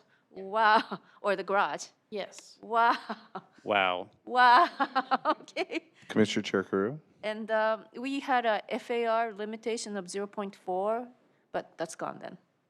We don't have FAR in any residential area, We don't have that in our zoning ordinance currently. not in the zoning code. We Accessory have it in the unit? general plan for some, We can't do is that it for anymore. residential? I thought we No, it's set a just for- limit on how much. Are you That thinking was, of that lot was lot coverage? coverage. Oh, you think of That was, lot that was coverage. lot coverage. Right. Yeah, So that's now- off the table now. Right, so Wow. so the ADUs cannot count towards the lot coverage requirements for the main single-family house. Got it. Oh, thank you very much.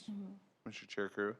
Just giving an insight, so you hit where I'm going next with my update. So I was at the CLE conference, and the biggest topic there was CEQA for housing and streamlining CEQA. And the basic genesis of it was, it is a declared crisis. So there's no two ways to say that. The entire premise of all of these, and it's only coming faster and more restrictive, is we might as well be prepared for this tsunami, that housing is a crisis, and the whole genesis is to basically redeem any perceived even notion that there is a hurdle.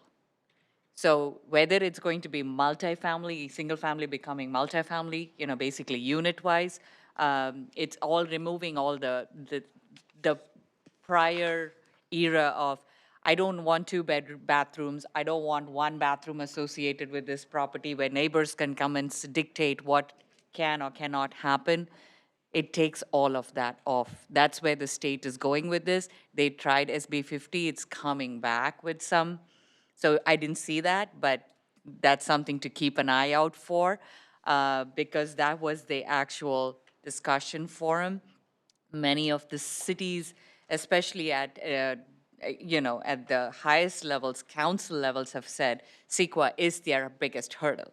So everything that the state can do to limit any public opinion is where they're going. So I'm just giving you the genesis of all of this. So to all the questions of whether bathrooms are required, bathrooms are not required, the premise is to allow more housing potential and more residents on every single piece of land. Blanket, Yes. period. Although, can I just add, AB 50 was defeated today, at least right now. Was stalled, so. and Wait, that- say that again, I'm sorry, I didn't hear. AB 50 was basically. 50? I'm sorry, SB 50 was defeated today. I at was waiting to least. hear. All right, you got breaking Just late news. this afternoon. So that would be to allow multifamily and single-family neighborhoods with quite a bit of liberality, up to 85 feet, so. I've got a whole slide on SB 50 at the end. I can skip it now. Thanks. Save me time.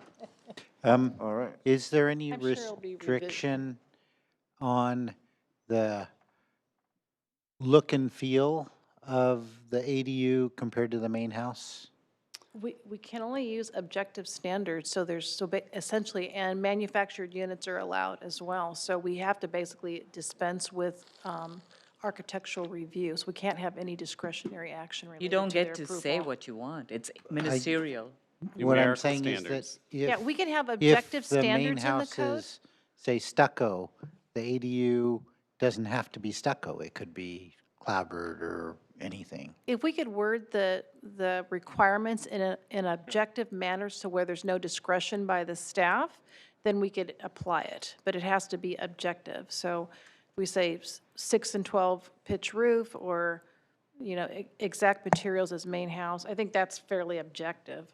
But also, the main tenets of the legislation is that we shouldn't be adding provisions that preclude or stall. We're supposed to incentivize, as Attorney Abby mentioned, and also to create basically an ease in bringing these online. So the more things we add, the more difficult we're creating, because people have asked us to use, residents want to use manufactured housing, and there's prefabricated kits where you can expand and make them semi-custom, and we'd want to facilitate that so the price point's easier to bring on. It is brought on quicker, and it can be hopefully rented at a lower price point as well if it's cheaper to build.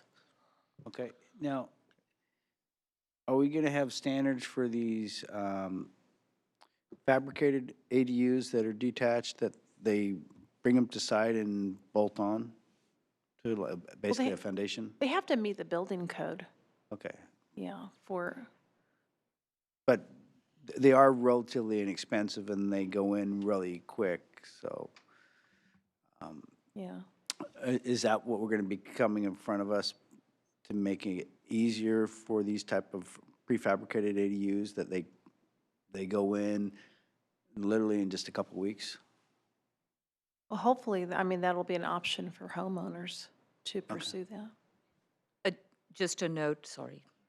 I wanted to add that, I mean, I recently saw actually a pallet, and it's more so from the tiny homes concept and, shelter for homeless population. It was a great unit, though. I mean, I almost considered it. You can sleep up to 4 individuals within this unit. It doesn't have extensive amenities. It's about 100 square feet. It doesn't require a building permit because it's 120 for a minimum building permit requirement. So just, Well, the only thing is that the state law requires 150 square feet for a living unit as a minimum.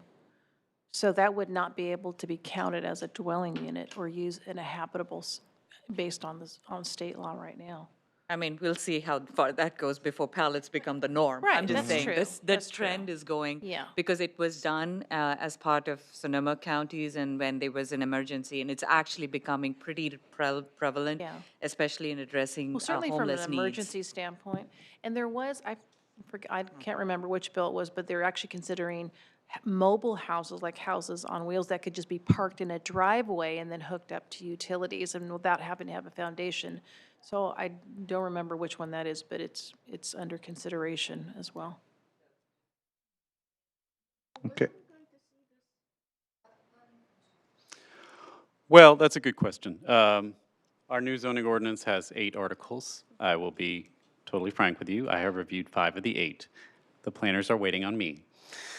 Once I have made the edits and we give it back to the consultant, we will then have a public review draft. But I would say hopefully the next 6 to 8 weeks. Okay. Luckily, there's no other development going on in the city, and I can just concentrate all my focus on the, okay, moving on. Streamlining. Streamlining, we've talked a lot about SB 35, which is, you're familiar with it, of course. That's the bill that required cities to ministerially approve 50% affordable developments, and that's the one that the Sandhill Company got involved with Cupertino. We're just getting interest in this potentially from a developer in Santa Clara, but we haven't had to deal with it yet. But there was another couple of streamlining bills passed in the last year. The main one being SB 330, which has the big name, the Housing Crisis Act. It applies to all residential development projects, meaning all projects that are exclusively residential or mixed-use projects where 2/3 of the units will be devoted to residential units. Also some forms of housing for the unsheltered, like transitional housing or supportive housing. Now, currently, when you have a development application, there's a lot of sort of this iterative back and forth process between the city and the developer where they submit something and then we tell them, okay, you're missing these 27 items, come back to us, and then they resubmit, and then there's another look, and then it takes months, but eventually they get to a completeness day. Happy day for the developer when they're finally complete.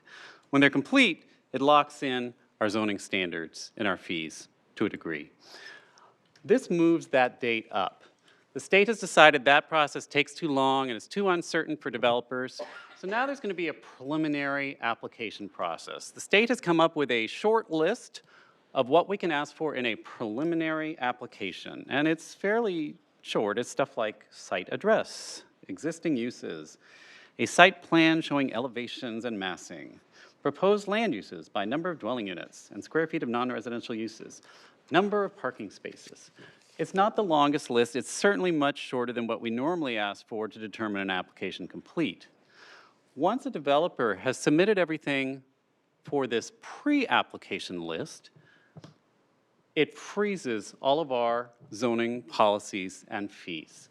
And the developer has the security that nothing will change again, provided that they get their final complete application in within 180 days, and provided further that they start building within 2.5 years. So this preliminary application process, it's tied in with the Permit Streamlining Act. It requires the city to make a determination as to whether their preliminary application is complete quickly. We have to tell them what they're missing off that small list. If we send them, a list of here's what you need to add, and then we realize, ooh, there was one other thing, too late. You get one bite at telling them you forgot X, Y, and Z, so we need to be diligent. One complication, though, is that historic determination is part of that pre-application, and this is going to be a little complicated to implement. Basically, the developer needs to give us any information that will lead us to make a determination on the historic significance of a property at that pre-application stage. Now, of course, in Santa Clara, we involve the HLC in making these determinations, and yet we've got to come back within 30 days and tell them whether or not we have all the information we need for this pre-application. So, quite frankly, I'm not exactly quite sure how we're going to implement that right away. Once we get to that complete pre-application stage, suppose we say it's not significant, we're locked into that unless during development they actually uncover archaeological or paleontological or cultural resources. So it kind of gives short shrift to the whole historic significance process, in my opinion. I'm very concerned about that. Yeah, well, we've got to figure something out where that doesn't end up, how can I say this, being a short shrift, subjective determination by the developer. well, And there isn't a bit of play somehow or discussion I don't know how that is going to happen with some nexus to the HLC, and I don't know what that would mean, but I am concerned about that, so. and I hear that, and I know this city's commitment to historic preservation, and so I can at least commit to you that we will be diligent in trying to preserve as much discretion as we have. We'll push the envelope if we need to, but I don't know offhand exactly how we're going to implement that process. Let the staff liaison send an email to all the HLC. I don't know either, but it's a Yeah. concern. Yeah. This preliminary application, seems like there could be rough sketches, and you're not requiring the materials. You don't say that it's stone on the building or any aesthetics for the building. So how do we get to requiring a certain aesthetic? Well, I may be summarizing it a bit too briefly, but there's a very specific list that actually HCD has prescribed, that the statute prescribes. We have to put that list of items in the pre-application on our website so that developers are aware of exactly what is in it.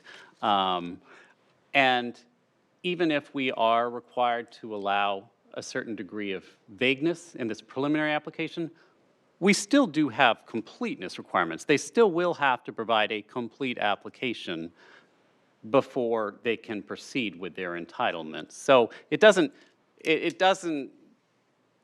excuse them from providing us with site plans and renderings. It just simply says for this pre-application stage, it just needs to be massing. So they'll still need that to be deemed complete, but it just accelerates the timing. But once the preliminary application is accepted, Yes. then they're locked in. They can build their building. Well, And we pretty much can't what deny I it. meant is the policies and fees of the city are locked in. They get this either, either they get everything in or we drop the ball and don't respond within 30 days. Their preliminary application becomes complete. But that just locks in the fees and the policies. That doesn't mean their application is complete. They'll still have to comply with all the city's standard application requirements, except unless that gets whittled down to by the legislature later on. But, if they do that, if they comply with the application requirements within 180 days, then the fees and policies will be locked in. But I should get to the other limitations that this act imposes. We're limited now to 5 public hearings on a project.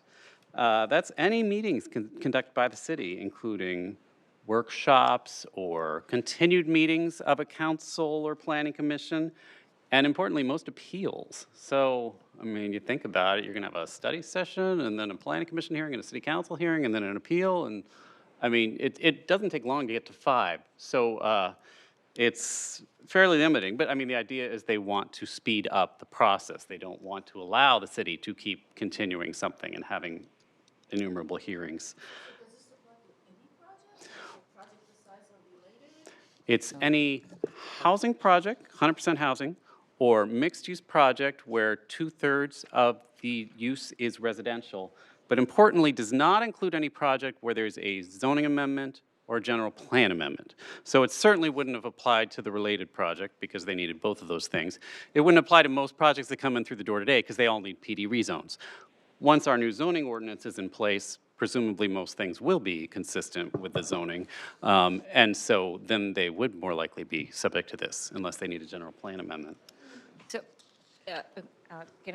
so I'm reading also the act simultaneously, so bear with me. So it says prohibits a local agency from disapproving or conditioning approval in a matter that renders infeasible a housing development project for very low, or moderate income households or an emergency shelter.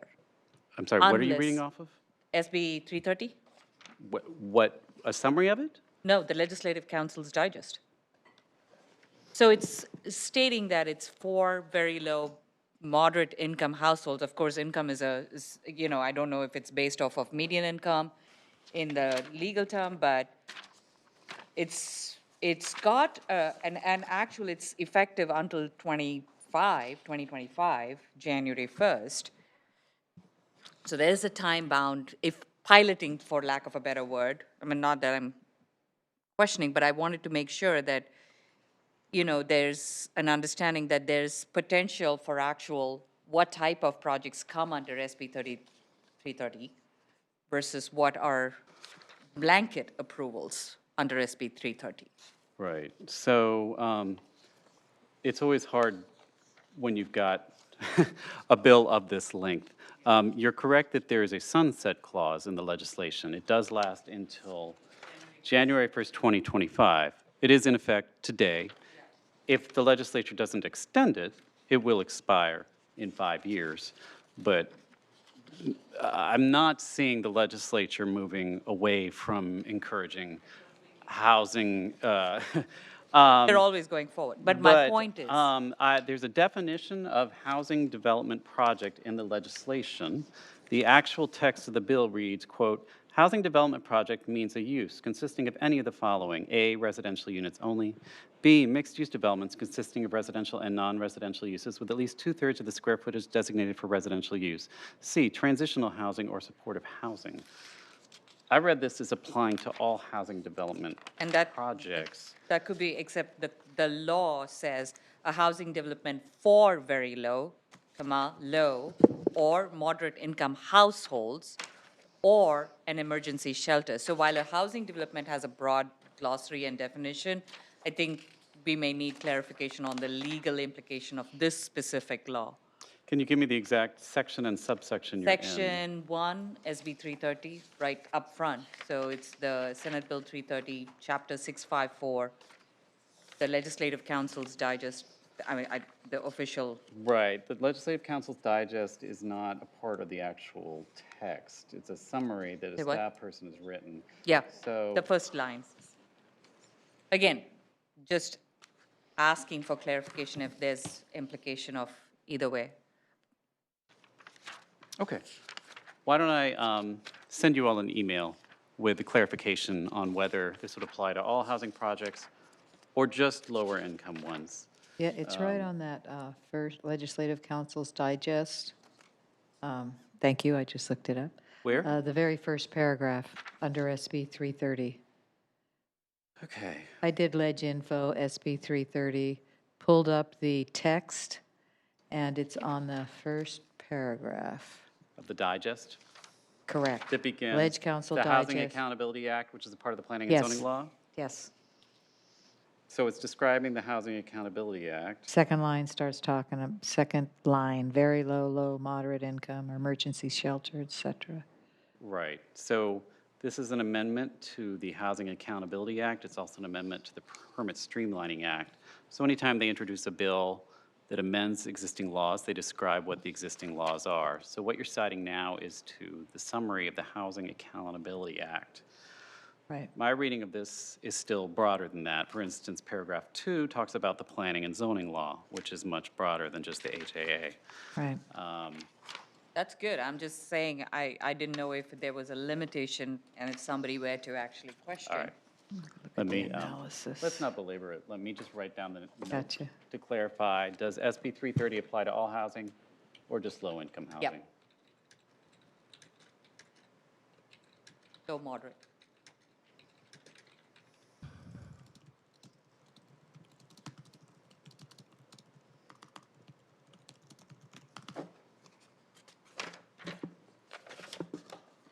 So I have a question while he's looking this up. I'm going to have to leave at about 8:15 because I have an appointment to get to for a housing, to get into housing.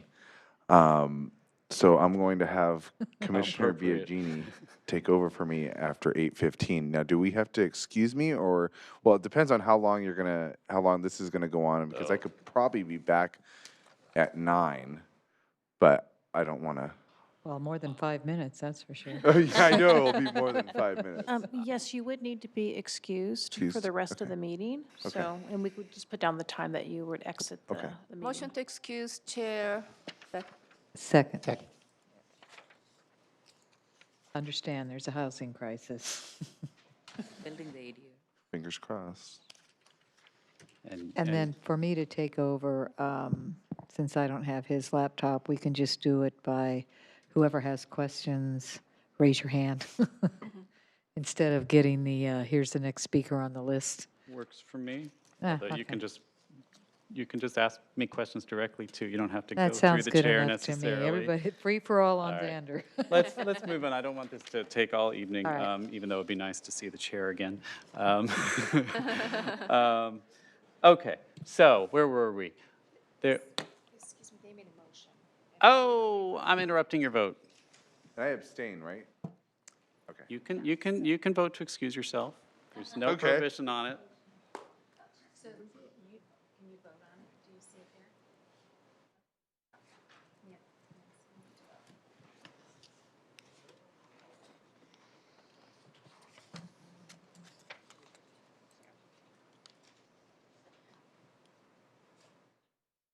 Excuse, yes. No.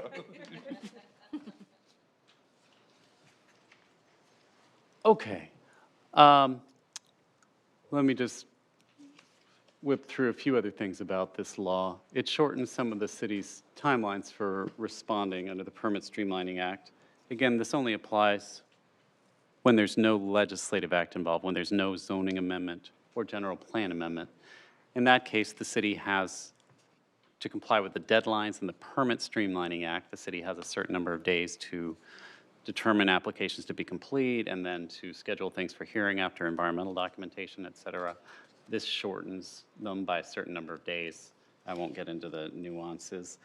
You cannot establish any moratoria on housing that would prohibit housing development unless first you submit your proposed moratorium to HCD, unless there's an imminent health and safety threat. So, I don't know, what was it?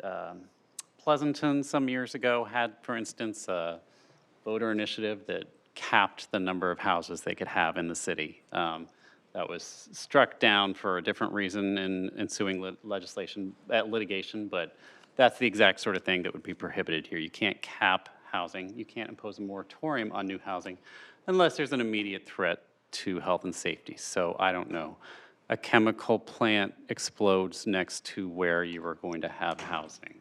So basically never. It prohibits new subjective design criteria that would apply to housing as of January 1st, 2020.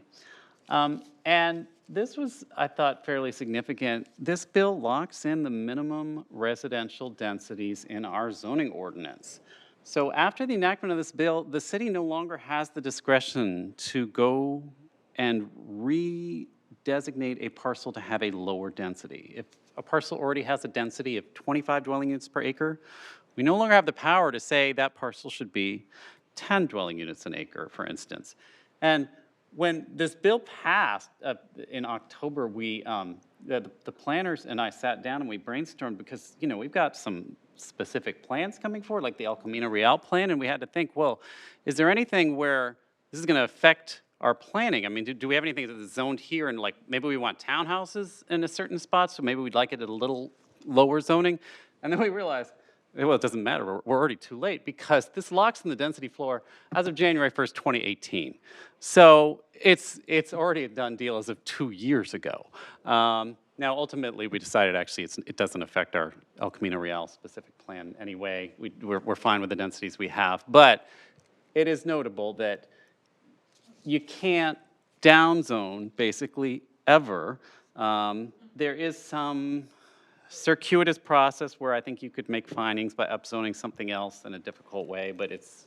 So when Cupertino downzoned the Valco site, this now says that downzoning is not valid. If it was after January 1st, 2018, arguably, yeah. Yeah, it was. Yeah.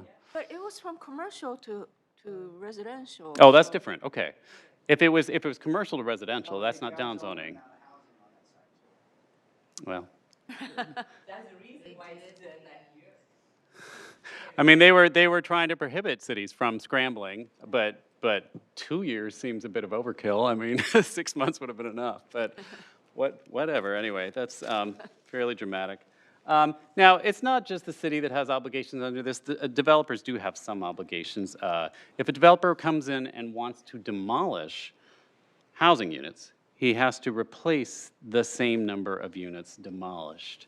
Also, if a developer demolishes any protected units, he has to replace the same number of protected units. And protected in this context means subject to a covenant or law restricting affordability. So yeah, if it's an affordable unit, if it's, you know, subject to some covenant or was the subject of an inclusionary requirement imposed by the city, they'll have to replace it with more affordable housing.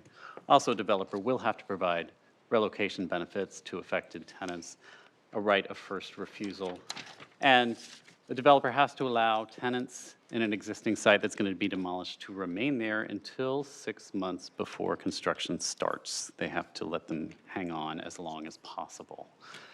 On El Camino, we have some areas that are larger lots. We call them activity zones, and we want to turn them into commercial. If there's already housing there, are we prohibited from taking, unless we build it elsewhere in the city? Do you know? I will check on that for you. I suspect we're limited, but the activity zones on El Camino Real? Yeah. So that 6 months Yes. clause, that means that as soon as you evict someone, the clock starts running, you have to start building 6 months later, or what, you're gonna lose entitlement, or? Not really sure how that would be implemented. I think it was written without really thinking through all the practicalities. I mean, you'd have to count 6 months back from when you break ground, but what if you don't know when you're going to break ground? So it's a good question. Maybe the tenants can sue? Yeah, maybe the tenants can sue. I'm not sure what the remedy is in this case, but nevertheless, it's there. The tenants are supposed to be able to stay until 6 months before construction. All right, that law is a morass and will affect development and the city's ability to process development projects, but maybe it'll speed things up. One other brief bit of streamlining that went into effect. SB 35, again, we've talked about numerous times. It created ministerial approval for 50% affordable projects. Now, some jurisdictions have 10% affordability requirements. Those are the non-compliant jurisdictions. Every year, a city has to submit a report to HCD on how well it's doing with its housing element compliance, and has to be making progress towards the development of affordable housing. Fortunately, Santa Clara is a compliant jurisdiction. Not all Bay Area cities are. Some are non-compliant. If you're non-compliant, developer can come in with a 10% affordable project and they get to do ministerial approval. Santa Clara, we're still compliant. You have to be 50% affordable before SB 35 kicks in. Although, as I mentioned earlier, we may have a project coming in under that provision soon. For non-compliant jurisdictions, though, it's sometimes hard even to get a 10% affordable project. And so the legislature's now created this new provision saying if it's a 20% moderate project, that also gets ministerial approval under SB 35. It's only for non-compliant jurisdictions, so Santa Clara won't be subject to this, but you may see this cropping up as SB 35 continues to be implemented. It just remains to be seen whether that'll facilitate more development. Yes. Would you turn on your microphone, please? The state actually has a list calling cities whether they are compliant or Yes. not. You can go to a website that HCD has, and it's color-coded, every city, whether it's Interesting. compliant or non-compliant, whether it's subject to the 50%, 10%, or whether it's just got so much housing built that there's no requirement. But we are a 50% jurisdiction. So I mean, a few months ago, we had this 100% affordable housing project. Yes. Which was, why did it come to Planning Commission then? Well, they could have tried to go through the SB 35 process. It is always our preference that they go through the conventional entitlement process. But could they have attempted to force it through SB 35? Arguably. I don't think that they met the zoning standards, Oh, right? okay. If it needs a rezone or a general plan amendment, then it's not subject to SB 35. Okay. Yeah, it's only if it's compliant, but if consistent. I'm sorry, but that we'll Is start that still seeing. then relevant that the project has to be in accordance with the general plan and zoning ordinance requirements? For for SB this- 35 approval? For SB 35? Yeah, you can get approved now with just general plan consistency, That's what I'm. but I'm not going- through SB 35. There's another mechanism. Okay. Also, just a brief word, they've redefined the definition of mixed use to increase the number of projects that are subject to SB 35. They've said when you're figuring out how much of the project is residential, don't count things like basement area and garages, just so it looks more residential when you're calculating. Okay, let's move on to density bonuses. You're familiar with the density bonus law. Previously, well, and like I said, every couple of years, the legislature adds a new kind of density bonus. You're most probably familiar with density bonuses for affordable housing.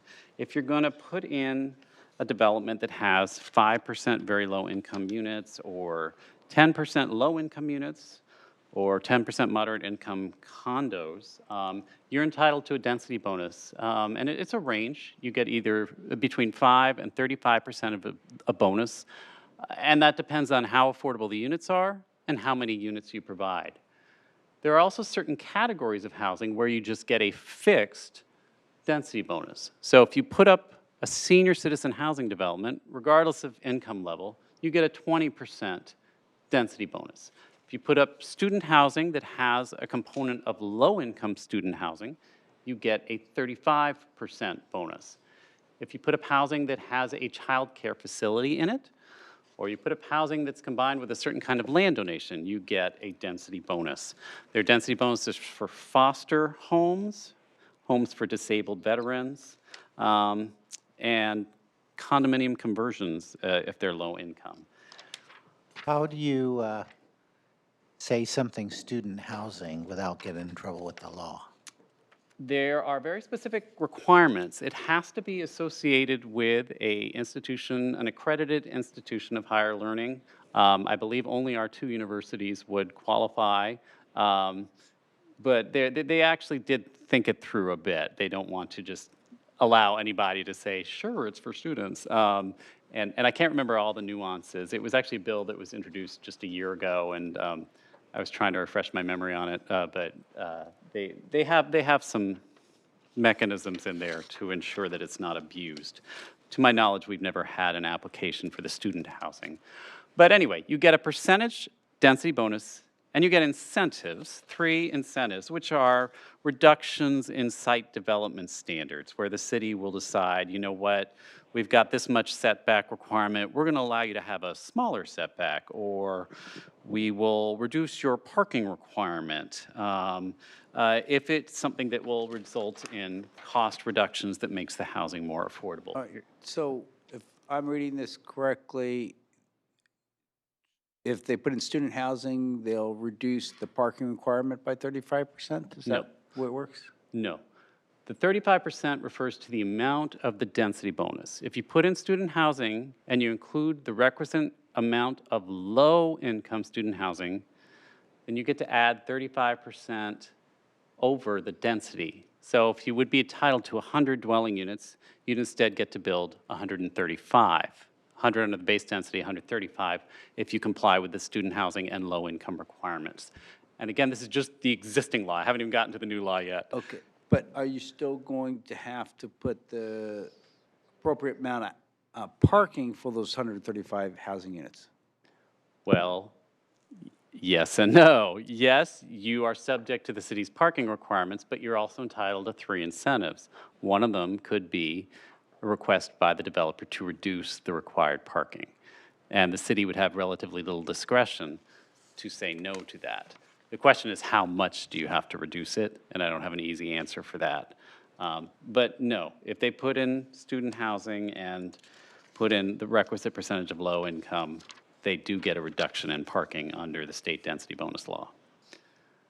That's the existing law. 3 incentives and a density bonus for these categories. Here's the new law, the super density bonus. AB 1763 gives you 4 incentives and a new bonus if the project is 100% affordable. And affordable means 80% of the units are low and very low, and not more than 20% are moderate. You can always go lower. You could have 100% low or very low. But this allows you to have 20% moderate, 80% low, and very low. If you put in that kind of project, you'll get 4 incentives and a density bonus. The amount of the density bonus depends on how close you are to public transit. If you are more than a half mile from a public transit stop, your bonus is 80%. If you are less than a half mile from a major transit stop, there is no maximum density. You could put up 1 million dwelling units per acre. Now, there are some limits to that because you also get a height increase, and they've capped it at 3 additional stories. So, you know, if our height limit is 20 feet, you get an additional 33 feet. You're not going to put up 1 million units, but you're going to get more units than our zoning code currently allows. If you're within a half mile of a major transit stop, there's simply no maximum density, and we have to provide 4 incentives. What about shading? We have this privacy in shading, the 45-degree.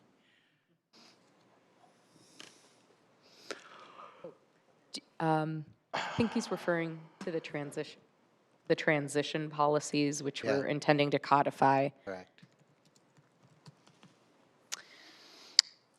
That sounds objective to me.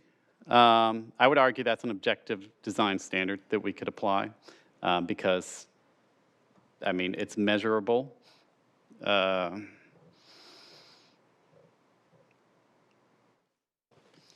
But there will be lots of questions like that the second we get one of these applications in, I'm sure. So that's super. We will see how practical it is because again, it has to be 100% affordable, and it's a heavy lift for developers to bring in that much affordable units. But no maximum density is rather dramatic, and it's similar to SB 50 that Gloria was talking about earlier that failed. But again, this is only for 100% affordable units. All right, let's talk a little bit about by-right housing for unsheltered individuals. Starting in 2007, all California cities had to start providing a zone where emergency shelters were allowed by right without a conditional use permit. Then in 2018, a bill that you saw last year, AB 2162, required cities to start allowing supportive housing in residential zones. Supportive housing you may require, that's when you may recall, that's when you have a multifamily dwelling where 100% of the units are affordable, but 25% of the units are restricted to homeless person. And you have to have at least 12 units for this to qualify as a supportive housing development. So this year, they created a new kind of housing for unsheltered persons called low barrier navigation centers. And they also changed the law a bit on supportive housing. So let me talk about those last two categories, supportive housing and low barrier navigation centers. For supportive housing, it's already allowed by right in mixed use and multifamily zones. That's per state law. We have no control over that. And again, that's housing where there's no limit on the length of stay that's occupied by unsheltered individuals in at least 25% of the units, and the rest of the units are affordable. What the legislature did this year was created new exemptions from CEQA review. If it's supportive housing and there's 50 units or less, it's exempt from CEQA. Also, if it's housing that's developed with the state No Place Like Home fund, this is a funding program available that the city could, for instance, apply to get funds for and build supportive housing with. It's exempt from CEQA. And then finally, if you convert an existing hotel into a supportive housing development, that too will be exempt from CEQA with some exceptions. So basically, I think as Commissioner Cherikou alluded to earlier, the state is trying to smooth the path towards a variety of housing types, and in this case, it's supportive housing, by making these kinds of developments simply exempt from CEQA. And even though they're exempt, there's still the opportunity to sue under CEQA, and so they've shortened the deadlines for CEQA challenges. Go ahead. There must be requirements for a minimum number of support staff, like certainly social workers and so on. Yeah, I mean, supportive housing, you have to have 3% of the square feet with a minimum of 90 square feet devoted to certain supportive services. There has to be a plan provided with the development. For those supportive services, you have to allow for shared space like community rooms, computer rooms, community kitchens, and case management offices. So there are a number of requirements you have to meet before you can be considered quote-unquote supportive housing. And to my knowledge, we've never had an application for one. But if we do, it won't be subject to CEQA review. Well, didn't we have the one at Monroe and San Tomas? I don't believe that was supportive housing. That was Supportive low-income housing. Was it supportive? Was. Yeah. Oh, my mistake. For developmentally special needs, disabled, I think. Okay. So that wouldn't have been subject to CEQA review under this bill then. They already do it, though? Did they what? Already do it? We did an MND, didn't we? The council The council approved the item last night. September, yeah. Yeah, So yeah. they it's did an done. unnecessary step, but thank you very much. But they got it in a year It's earlier. okay. So, the other kind of housing that's now allowed by right, this one is allowed in mixed-use zones and non-residential zones where residences may nevertheless be permitted, which is a fairly small slice. But if you have a mixed-use area, you can build one of these low-barrier navigation centers. And that is, it's a shelter that's focused on moving people into permanent housing that provides temporary living facilities. It's similar to an emergency shelter, but it provides additional amenities. It allows you to have a partner present. It allows you to have pets. It provides for storage of possessions, and it provides a degree of privacy. It may be as simple as having partitions around beds in a dormitory setting, or it may actually have private rooms. But it's sort of a step up from an emergency shelter. It's called a low barrier navigation center, and they'll be allowed now by right in mixed-use zones and certain non-residential zones. They are exempt from CEQA review. To qualify, they have to have certain supportive services, similar to what we were describing earlier for supportive housing. And they have to have a coordinated entry system so that staff in the facility can conduct assessments and provide services to the people in the facility. There also has to be a process for entering client data into the local homeless management information system. That's that acronym there at the bottom. So again, a number of requirements that have to be met in order for it to qualify, but it will be allowed now by right in certain zones in the city. Does this mean that if someone wants to build a bunch of tiny homes, those portable tiny homes, and they provide some support there, then it's by right? Because that was a problem in San Jose. They were trying to do these tiny homes, sort of portable, movable homes, and all the neighbors basically rejected all of them. So, but now it's by right, so the neighbors can't oppose them? That's correct. And they do have a tiny homes project already live. Okay. That sounds reasonable to me. I'm not sure if there's a limitation on whether it has to be one combined multifamily facility or if it can be a lot of separate buildings, but it sounds likely. Okay. Okay, let me move on to surplus lands. I don't want to spend a lot of time on this because it's mostly just process, but it is relevant to affordable housing because it changes what the city can do with its quote-unquote surplus lands. A recent court case made clear that the Surplus Lands Act, which this amends, is applicable to charter cities, including the City of Santa Clara. And under the Surplus Lands Act, a city has to declare a property surplus before it can sell a piece of property or ground lease it to a developer. Now, the city will have to go through a statutory process where it first notifies HCD and certain affordable housing developers and a number of public entities to give them sort of a right of first refusal before the city uses its surplus property for anything other than affordable housing. And whatever the city does with its surplus land now, there will be a 15% inclusionary requirement on how the land is ultimately developed. The city will probably not be able to disallow residential development on surplus lands going forward. Also, this land would prohibit the city from imposing design standards that would substantially affect the viability of affordable housing. It's a little. So is surplus land defined as any land that the city owns that the city doesn't want to put city facilities on, like a senior center or a library? And so if we have any land and we want to do a 99-year lease to whoever, we have to make that available for housing first?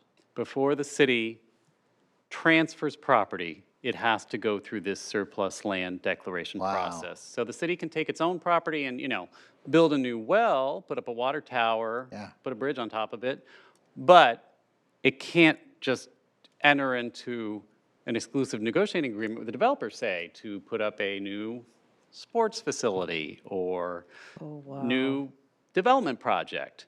It will first have Talking to. about like stadiums and soccer fields and. Yeah, exactly. Do we have those? I don't know. Oh, wow. It would, if this had been the law several years ago, it would have definitely affected the city's ability to do the major development projects it's done in recent years. I mean, Related City Place is obviously already heavily entitled and tied up in contracts, but, like the parking lot in front of the train station, I mean, we'd been in an ENA with Republic, I think. That's going to have to go through this process now. There are other city properties that will have similar steps that it has to go through. Does that mean that if the city has like a piece of land, big piece of land, Mm-hmm. and decides, okay, we're gonna build another stadium, Mm-hmm. you can sell it to the developer and have a third party build it, so the city has to build it if the city's desperate enough to want to pursue it? That is my reading of it. It seems hard to believe, is why I'm a little hesitant in saying just absolute yes. I mean, Or that the parking city lot can never do situation? this again. I mean, because sports facilities are, Okay, a good okay. use for the More community. reasonable But example, the parking lot that you're talking about. yes, Yeah. Instead of selling it to a developer and have them develop a parking space, the city has to develop the parking space itself if it wants to use it make it available to. That's as not the what city could parking. develop it itself for a public purpose, or the city can go through this process. I just triggered Siri. Or the city could go through this process and first alert HCD, first alert other public entities that the city intends to declare the property surplus and allow those other entities an opportunity to get first dibs.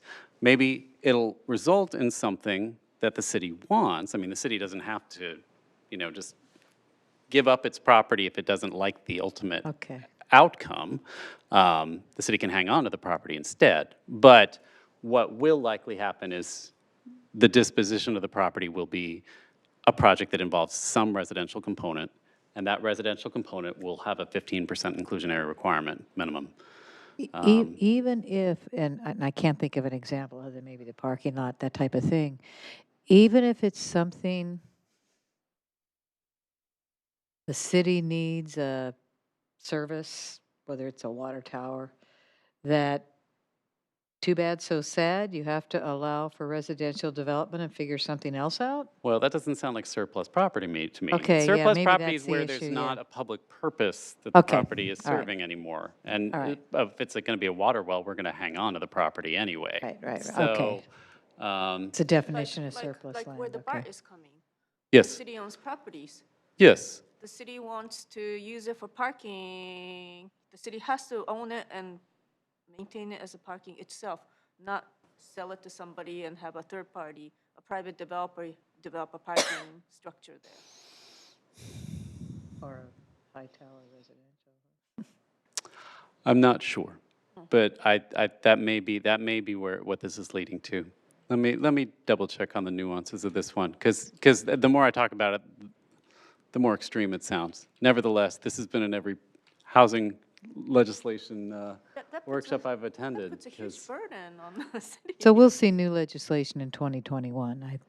I'm Do you rather. think? Do you yeah, predict that? Yes. All right. Anyway, surplus lands, this will affect how we deal with them.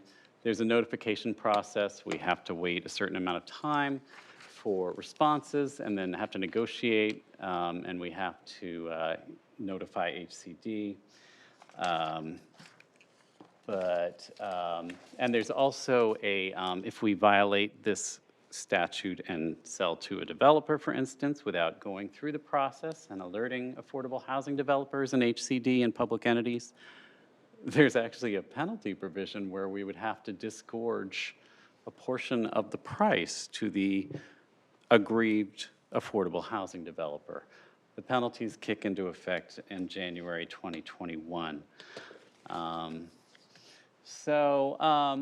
One more bit of words on surplus land. There's also a lot of reporting that the city will now have to do anytime it, well, on an annual basis, actually, the city now has to submit an annual report to HCD listing an inventory of all of the city's surplus lands.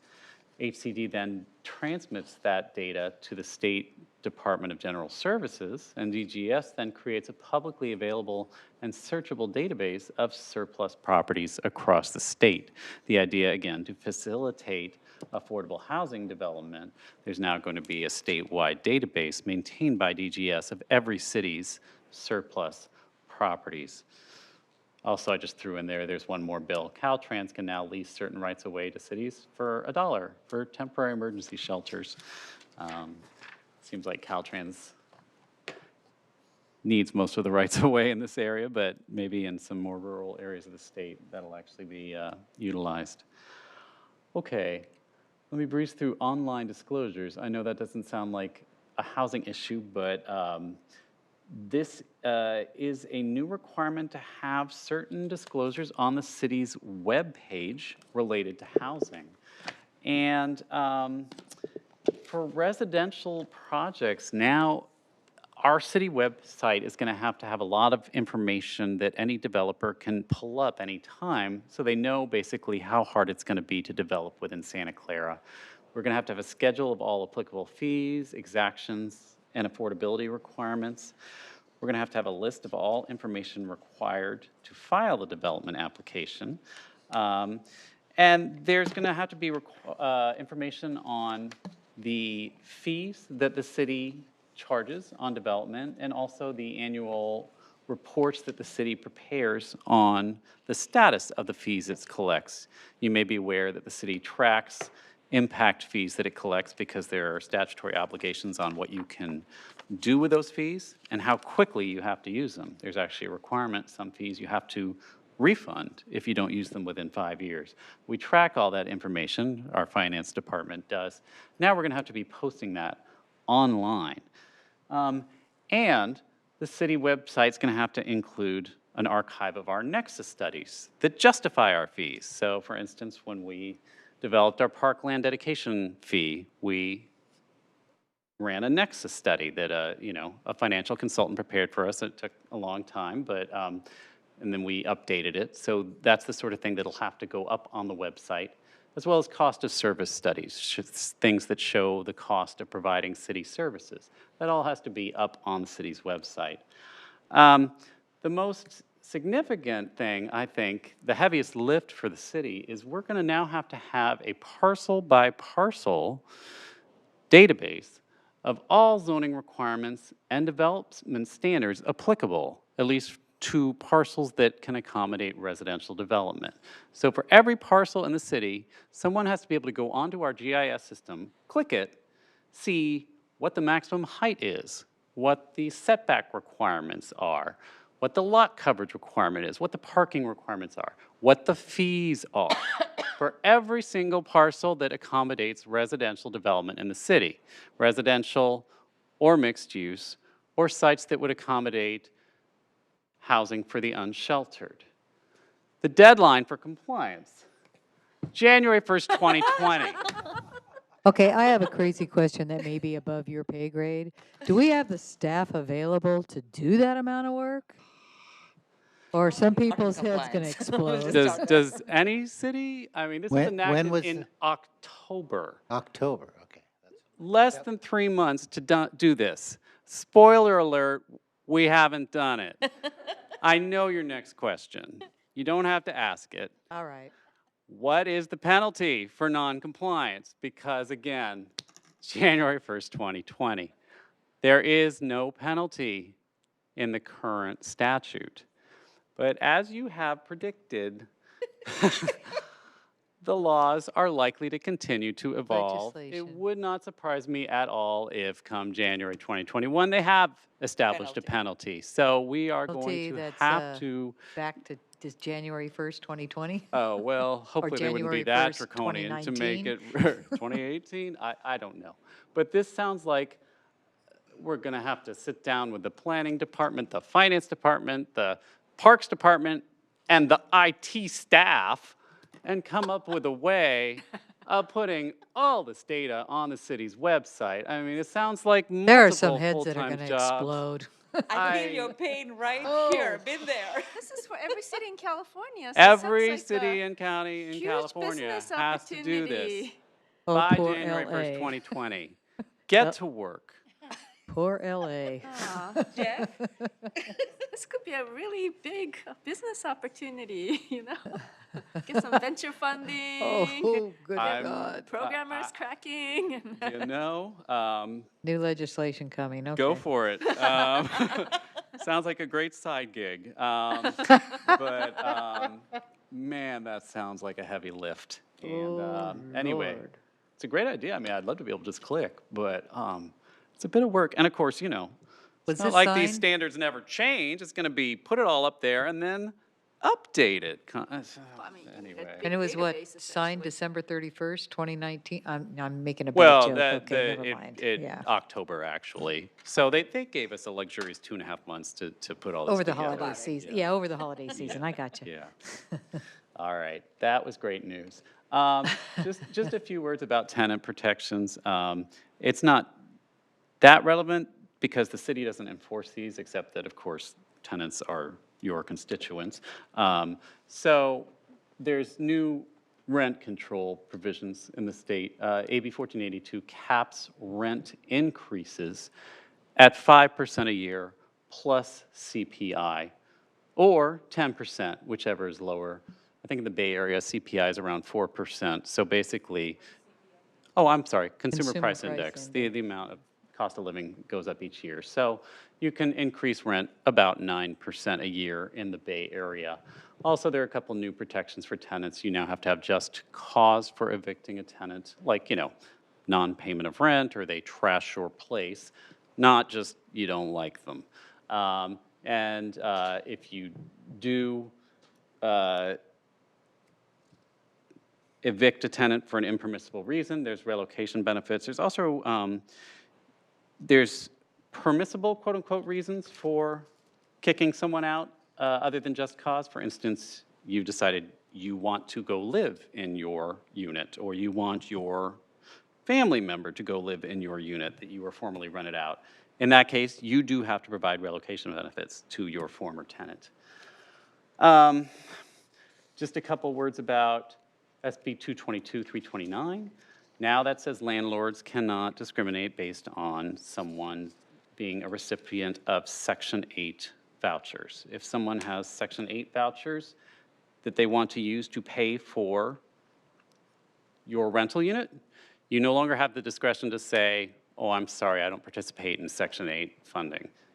It's considered a source of income to the person, and that's source of income discrimination. So if you disapprove someone as a tenant because they have Section 8 funding, that's illegal discrimination under this bill.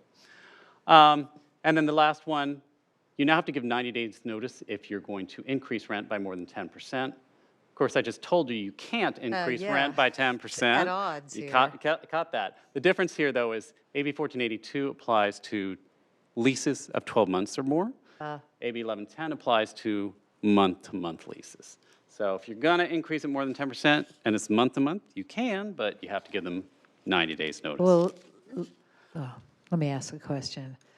So if the landlord doesn't present you, the renter, with a, subsequent lease agreement, your 12 months ran out, you had a 12-month lease, and you're into the 13-month, and I don't have a subsequent lease agreement, then they can give 90 days notice that we're raising it more than 10%. That's what it kind of looks like to me. I thought there was an automatic, no, that's a good point. Because I can see what's going to happen. I thought there was some sort of automatic holdover provision. I see what you're saying. Yeah. Because Doesn't it just convert to month?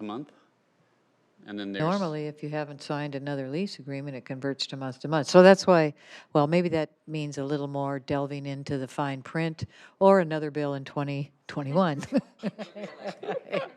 Yeah, because I mean, I can see where this would lead. I can bring in the realtor forms.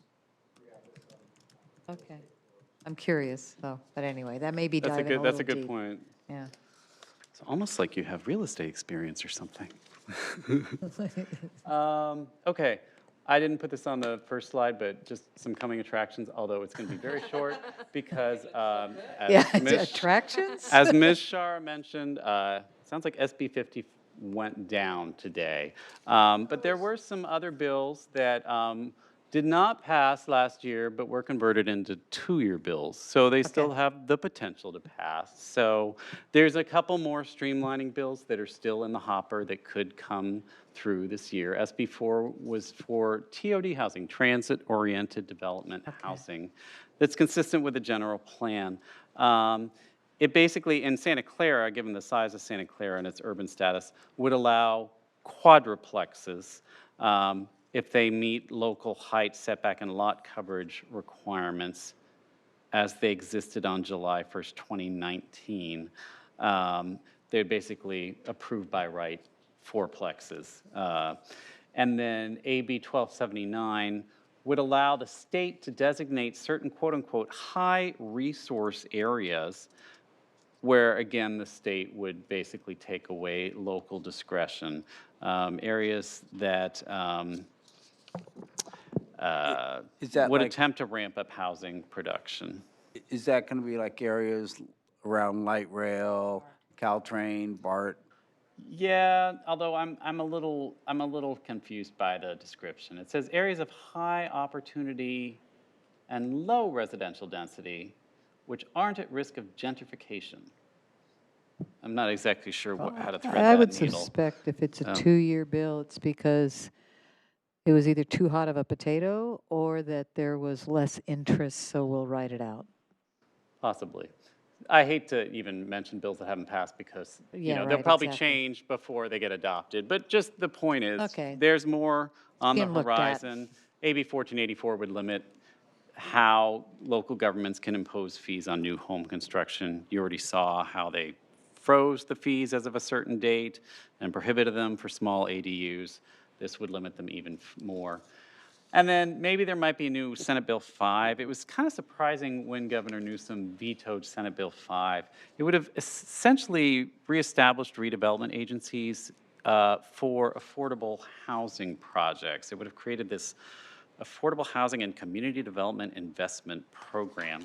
But it would have cost, something like $2 billion out of the budget, and the governor just didn't want to have that kind of hole cut into the budget. But we can expect there'll be additional funding opportunities within the next year. And then finally, SB 50. But as you heard, it went down apparently. I knew it needed a vote by the end of this week to stay alive, and I guess it didn't get it. But this was the one that Failed got. by 3 votes, but Wiener is going to bring it up again Thursday. All right, so the Not bill with dead 1,000 yet. lives, we'll see. But of course, Yeah. who's dying though? Or we'll I have one don't of those know. 200-plus page bills. But of course, this got all the press last year. I hardly need to mention it. You're aware of it. Anything within a half mile of a major transit stop would be exempt from density, FAR, parking height, et cetera, not need SEQA review. The latest version was supposed to placate cities that objected to this bill by giving them 2 years to come up with an alternative plan that would have resulted in the same amount of housing, and then if they didn't come up with a plan within those 2 years, then they would be subject to the bill. I don't know what will be in the final version of it, but I'm sure it's not the last we've heard of that or Senator Wiener. Did That is, anything however- happen with safe parking? Safe parking I'm requirement? sorry, say that again? What'd you say? Safe parking requirement? Do cities have to establish safe parking areas? Oh, was that the thing about the parking at colleges?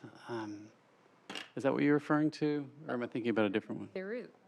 There was something in the news that I read about specifically colleges, but, and higher institutions providing that And I, for students, I but think, I didn't see I that. think I heard this from you. yeah, When we had the study session. like Yeah. Cities of certain size have to provide parking, safe areas where people can sleep in the cars safely. yes, I recall that Yeah.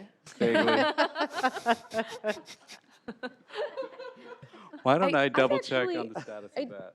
I know we've been talking about that in the context of other municipalities, our Right. neighbors doing that. Yeah, but and I remember hearing the state may pass a law. Yes, I remember, I remember. I was, I think it went down. I thought think the that was it. Mission, it was going to happen at Mission College, but it went down. Yeah.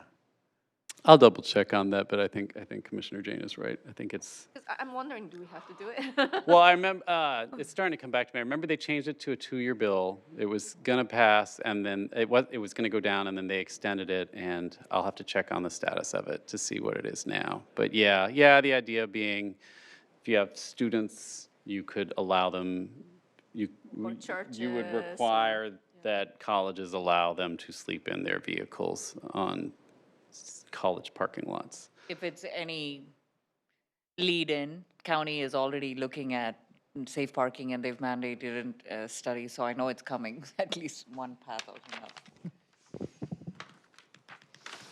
All right, so that is the last of SB 50, and that is the last of my presentation. I thank you for listening. Any other questions from the commissioners? When, is this presentation going to be up for us to review later? That'd be helpful. Thank you. Yeah, If you because can I post only it. finished it at 5:30, I didn't have time to put it up before the meeting, It's but okay. You're we will forgiven. upload it to the That'd website, be very helpful, only Thank you. because it's bread and butter for a lot of Of us. course. Yeah. You got my question. Thank you. Any other questions from the commissioners? Then I think this would be the time for any public comment, but seeing no one in the audience, would it be appropriate just to move to a motion to close? Second. Okay, we have a motion and a second to close public hearing. Commissioner Cherukuru made the motion, seconded by Commissioner Kelly. Did I get that right? Yep. Okay.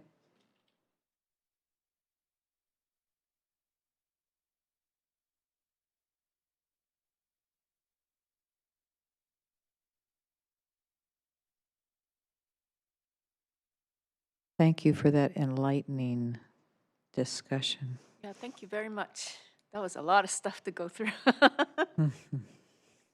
To review, to Okay, the study, motion and does present. pass to close public discussion. So I think at this point then, we can go ahead and move on to reports of commissions. We have commission, let's see, first one up is announcements or other items from any of the commissioners. And I'll take a hand raise if you have one, because I don't have the Commissioner Jane. Last night, there was a event at University Electric to showcase all-electric kitchens. So they had a bunch of vendors from Thermador and GE and Heston displaying induction stoves and showing people how to cook on them. So it was pretty nice. They'll probably do some follow-on events. That's good. Okay, thank you, Commissioner Jane. Any other announcements? Okay, then let's move to the Architectural Committee. Both myself and Commissioner Cherukuru attended, and I'm going to pass it to you to give the summary. Third one, On Commissioner the- Travel and Training Report. Oh, I screwed that up. The Architectural Committee was myself and Commissioner Salem, and he had the notes on it. It was my first visit at the Architectural Committee. I don't know that there was anything significant to add. There were a couple of items about essentially adding what amounts to ADU units. So this conversation tonight was pretty interesting, and it makes me kind of reflect back on, did all the other items comply? But it wasn't that large of a meeting. That's all I have to report on the Architectural Review Committee. I believe we have one more coming up before the rules change, and that will be February 5th. Commissioner. Because the city council did decide to modify the ordinance slightly, it went through a reintroduction last night. The adoption will take place February 11th, which means the ordinance will not be in effect until something like March 13th. So okay, there is thank you. the potential, at least, for one more architectural committee meeting, perhaps in March. And there's one scheduled for February 5th. So. Correct. There are 2 architecture committee hearings scheduled for February, February 5th and then February 19th. And I think that if the ordinance in its second reading stays, then the hearing for March would switch over. The scheduled meeting is March 18th. So if the timing stays, then there wouldn't be an architecture committee meeting in March in effect. All right, so there's 2 more so far. Okay, thank you. We'll move to item 3. Sorry, I almost skipped over that. I'm sorry, Commissioner Jane, you had a... Item 3. Oh, okay, so Commissioner Travel and Training Reports, request to attend meetings and the like. I think we have a few things there, and if you don't mind, I'll start with Commissioner Cherakuru on the conference we attended in San Francisco. Yeah. It was actually great. Thank you so much to the city and staff for enabling myself and Commissioner Biagini to attend. It was a very useful. You stole most of the conversation, but what it led to was one of the topics. The day started off with case laws. So the more laws, there's going to be more cases coming through, and a lot more intrusive levels of court and Supreme Court decisions that basically are so, lack of a better, intrusive into our processes. It's very important for us to really have a bulletproof, case for our projects moving forward, because anything and everything seems to be open for case law. So that was just an overview, and there's a bunch. I have the CD, USB here for the city to share if you want to see. There's a lot of cases coming up. A big part of the conversation was CEQA streamlining for housing, and we just had our study session on it. But it was interesting to hear Mayor Sam Liccardo, City of San Jose, as the guest speaker, and a lot of insights into the city's CEQA, their woes related to CEQA, how labor unions and all other entities have, pretty much taken CEQA as their stick forward. So that was interesting. AB 52 tribal consultation, it was a very hot, very, heated, intense panel, actually. And I wanted to check back with our city process on how we do tribal consultation. AB 52 seems to have taken a lot more interest in how our preliminary, in even outreach efforts related, but it talks to a whole list of who we have on as our actual established list of referral. How do we send a referral out for any information gathering or project specific related? So who's on that list is going to be one, because they've just diversified into several additional layers. So it might be helpful to just take a look at how we do our referrals to natives and specific interest groups. So tribal consultation is a very hot. People were very forthcoming, saying, if you don't have it, don't even bother coming, because we'll see you in court, kind of a status. So it was very, very intense. So just being mindful of how city referrals happen.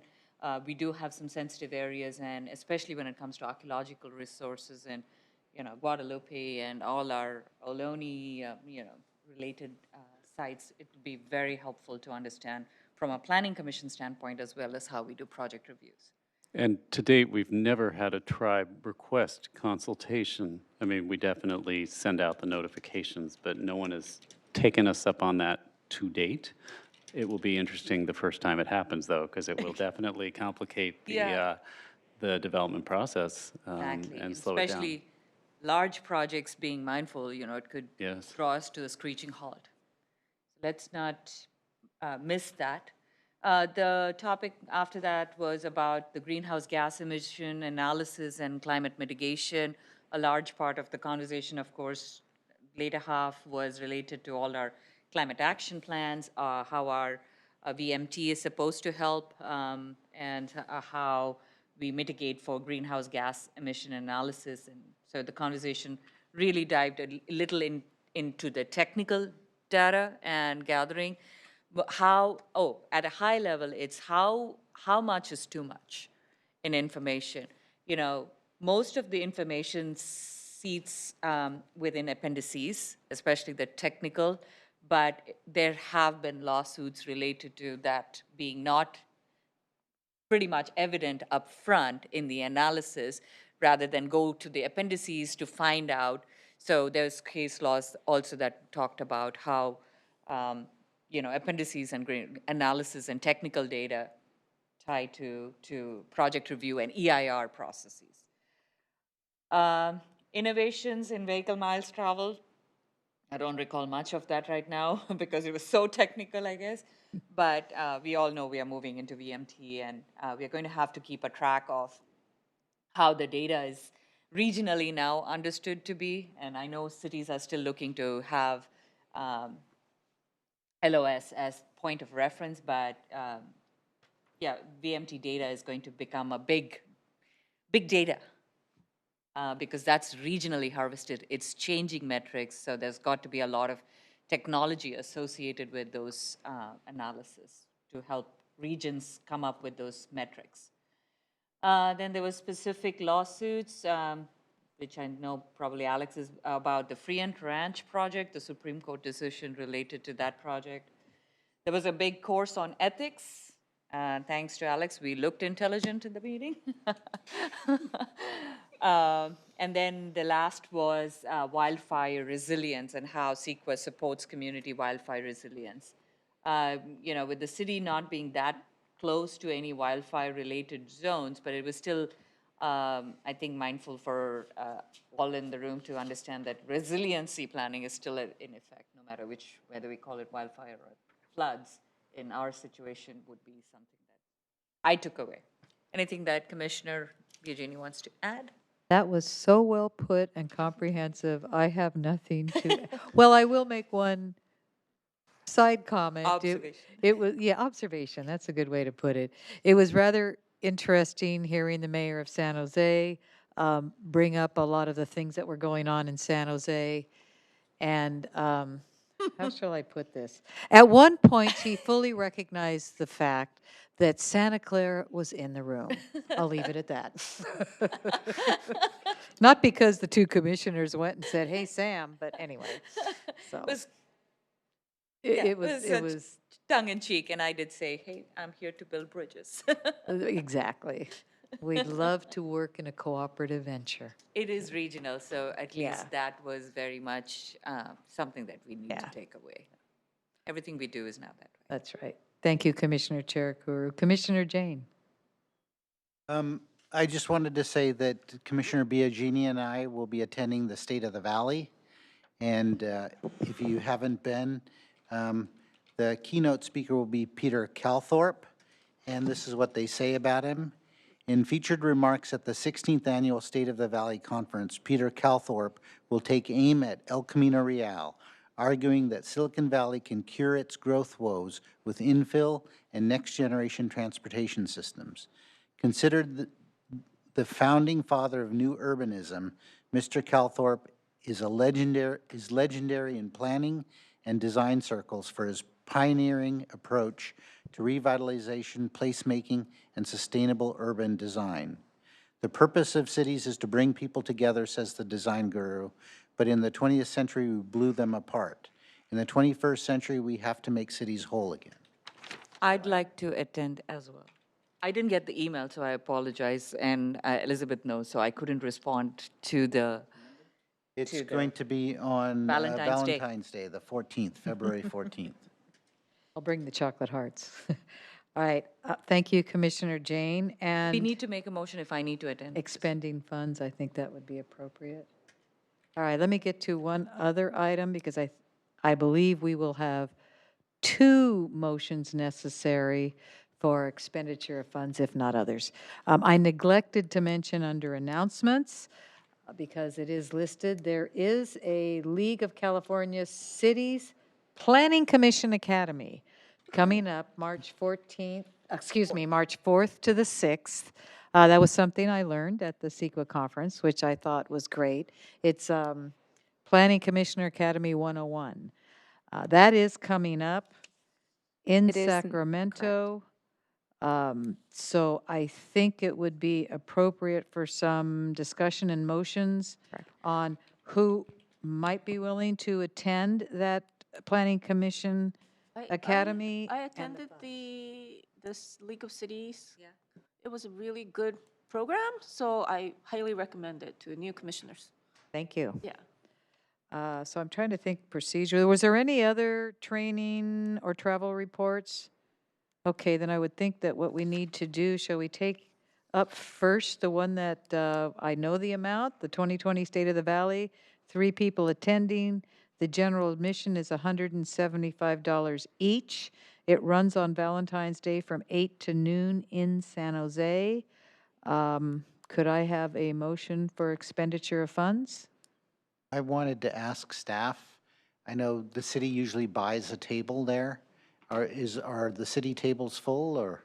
SVP does buy a table. In the past, it's been, we've put a priority for our commissioners because they didn't have other resources to do that. I think there's always interest in having individuals attend the table. So what I'm trying to delicately say is we will, of course, make room at the city table, probably not for all 3 planning commissioners, but probably have to talk about it amongst other city departments to figure out the appropriate allocation. So if you can want to take care of that guarantee for that you. all planning commissioners, and you have a sufficient budget to do it, can register with sufficient time or whatnot, I would suggest you make the motion. And then we can revisit. However, once we've made a registration, in the case, it may be difficult for the event. I don't know what their refund policy is. Okay. Can I make a suggestion? And maybe it's because I'm relatively new to the commission, but I think it would be helpful if there was some institutional knowledge on the type of events that would be regularly held, that would be appropriate for planning commissioner training, so to speak, or overview, since it is a regional thing now, so that we can be in a better position of understanding the expenditures on our budget. Because I would hate to, I'm going to volunteer for anything that I think is appropriate, but I don't want us to run out of money before the year is half over. We have flagged with the budget proposal specifically this League of Cities training. This is perfect, as well as the California APA conference as being clearly within the scope of the Planning Commission duties. Other things have come up, but don't seem, this particular activity, State of the Valley, happens annually as an event, doesn't necessarily fit under explicitly. I mean, there are You're some right. really good overlaps depending on subject matter and presenters, and the city's always been amenable, but that isn't necessarily one of those. It's really, I think, the Cal APA, when we were making a pitch for the budget, it was specifically the Cal APA conference as well as the League of California Cities. Yeah. I would add the CEQA. But anyway, no, I understand. I mean, it's just, I try to be very budget conscious, and I don't know what else might come up, so that was just a concern. Right, and I do, after you make your motion, I do want to talk about the budget and some trainings that individuals have talked about, because we have some more research that I'd like to present to you all, because there is a significant balance right now, and I would like the Planning Commission to feel like they've gotten their value for the year of what they want. So that Thank is you. something, once you've made your motions, I do want to have a bit of a discussion about.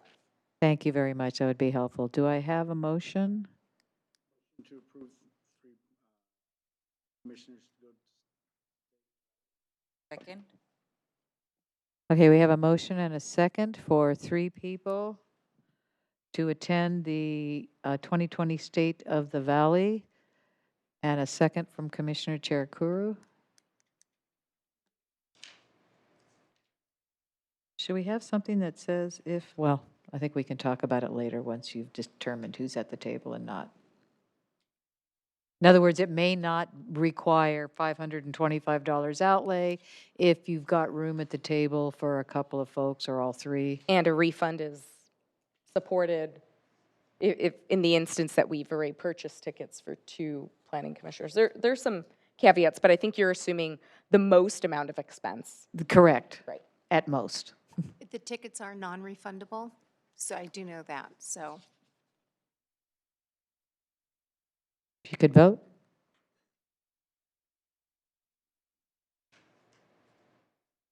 Okay, and the motion passes. I think now next up would be a vote for the expenditure of funds for the Planning Commission Academy on March 4th through the 6th, which is in Sacramento. And I'm sorry, I don't have that information of I funds have in front of me. it in front of me in terms of the registration fees. Uh-huh. So for planning commissioners, that is $625. And since it's in Sacramento, should also take into account hotel as well as transportation. So maybe to be safe, $1,500. I don't know the going rate of hotels these days, but I'm sure the conference, you want to stay at the conference hotel, and I don't know what their rate is. A bit hard to commute. I used to do it. Do I have any, not that it's be all end all, but let me ask it this way. Is there anybody who isn't able or interested in going to that conference? I'm going to assume for our purposes that our chair, Becker, might be, just so we can get a ballpark figure. I'm not Not interested? I'm not planning to go Well, I'm planning on it, Okay. and Good, I think that's I'd like great. to We reserve think, the. we think it's a great opportunity. Yeah, well, I think for our purposes, Yeah. we should make an assumption that Anthony may want to attend so that the motion reflects a Okay. cost not to exceed that Great. includes 2 commissioners. Approve, 2 planning commissioners go to the state. Academy of California League of Cities Planning Commissioner Academy.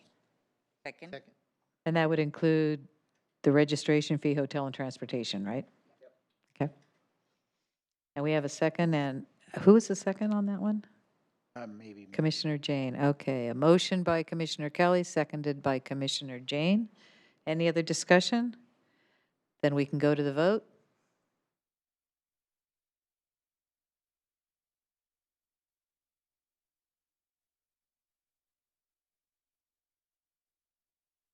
And the motion passes. Any other travel training reports or requests to attend trainings? Okay, seeing none, then we can move to Director of Community Development Reports, Planning Commission budget updates. Rena?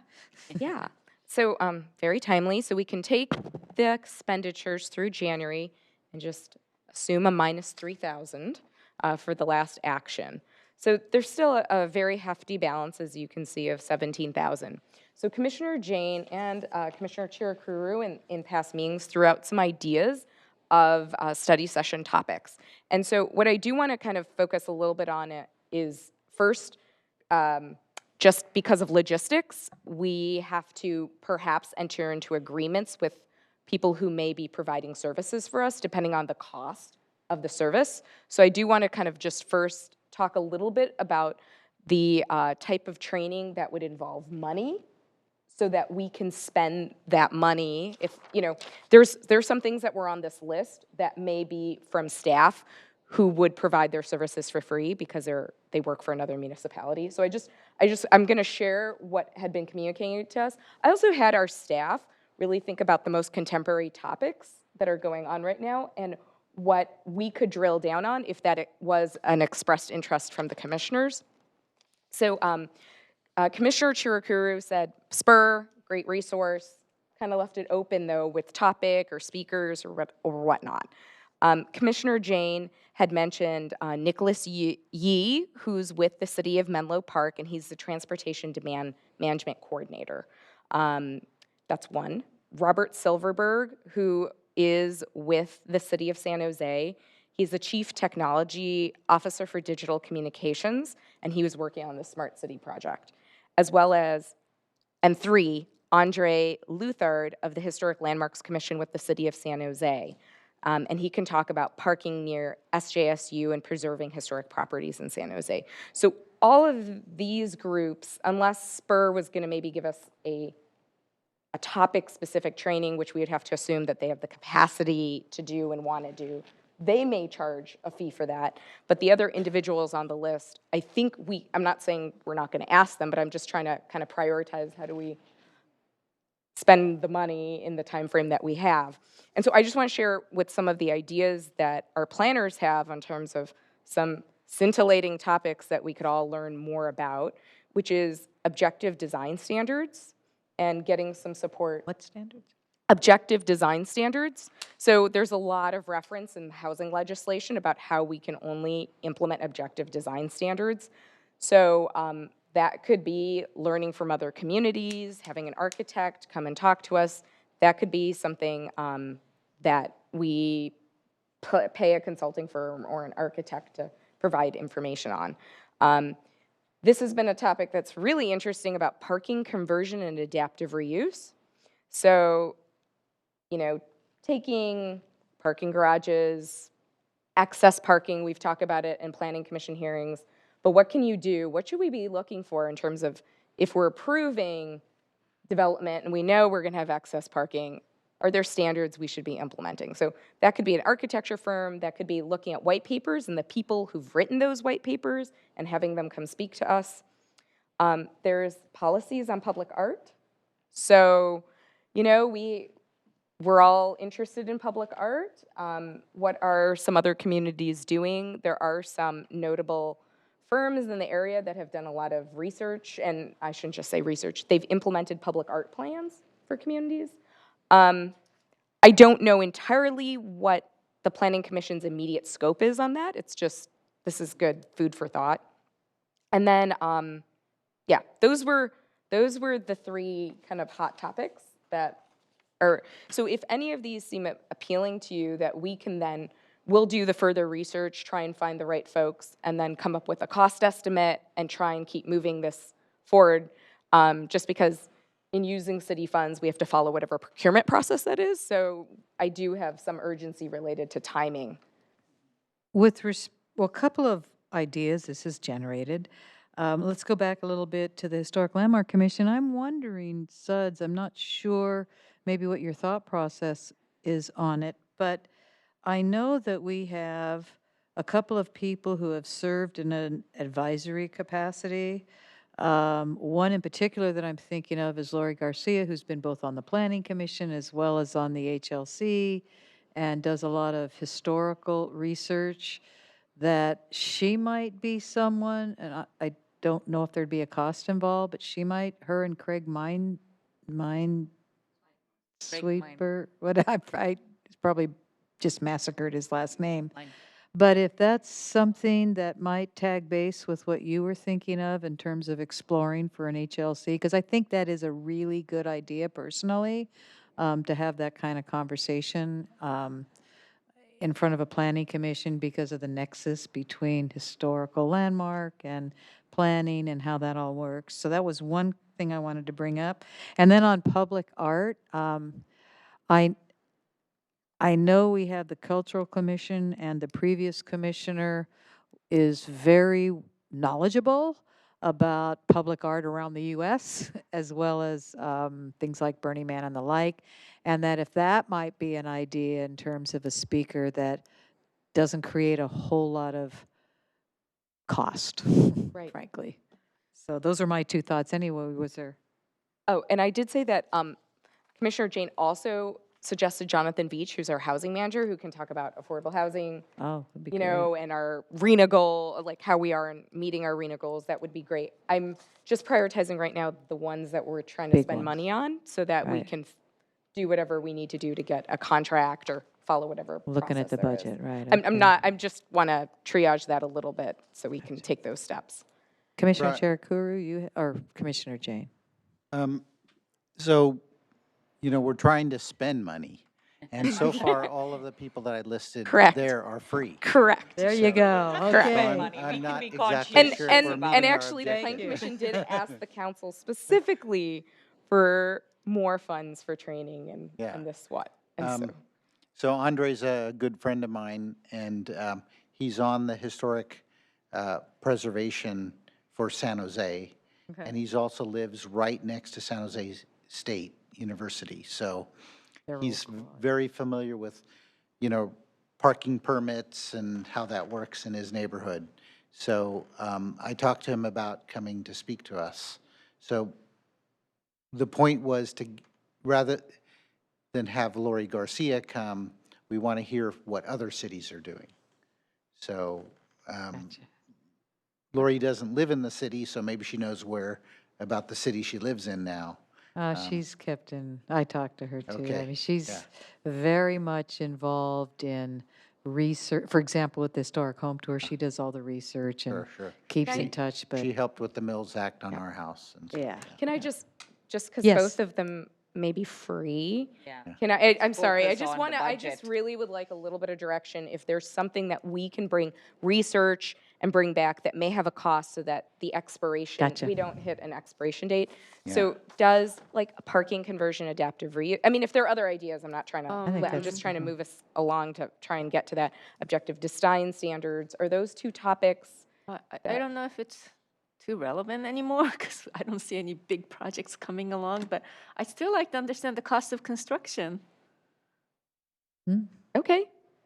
I mean, But that there is always a ton, I mean, there's, I think we've had a little bit of cost of construction, but it's a very complicated topic, so we can Right, but- take it up a notch, certainly. Density, the building class. Yeah. I think I that'd be mean, a we had good. some really good input, but I like to understand this more comprehensively. Well, with respect to mean- the cost items, I'd say, yes, I like the idea of objective design, parking Oh. conversion, and Yeah, those two are what really good too. Yuki Commissioner Ikezi Yeah. brought up. Yeah, The two people objective that design we and did parking. bring in were very important. excellent. Yeah. The person who talked about the cost of the commercial, what works and all of that, and then the person who talked about That was a TDM great- plans and so on. That, they were both excellent. There is a project, and I don't know if again whether they're cost or not, but there is a project in City of San Jose which did an excellent job. They are from LA. It's called PATH Project. PATH? Yeah, PATH.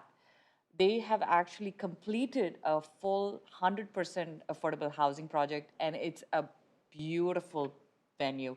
They've done excellent design implementation within the units, but also they've incorporated urban agriculture. On the rooftop, they actually have orange trees and apple trees as part of their, it's a very good insight into how affordable housing projects actually can thrive in downtown, in a center, and not have this perceived notions. So it's a fully executed, built project, and it's a great showcase. So one thought is we could get a bus or vehicle Go to see the project. Go see the project collectively. I mean, that also, because it's not a large group that you have, I mean, we could organize it so it has more individuals involved. Yeah. But I think we need a little more direction and what, is this something you really want and in this context and. Yeah. After Alexander's presentation, I would say yes, that would be a good thing to do. And I'm wondering if, because we have the non-cost items, but on the cost items, if you could come back to us with a little more information on what that might look like with respect to objective design, parking conversion, the PAF project, and potentially public art, to give us an And I'm idea sorry, what the cost. Public Can art. public art. Public okay. art, yeah. Yes, we will drill down on kind of where we may hit a brick wall with some of this. These are great Right. ideas, but is there a professional out there that can come speak to us?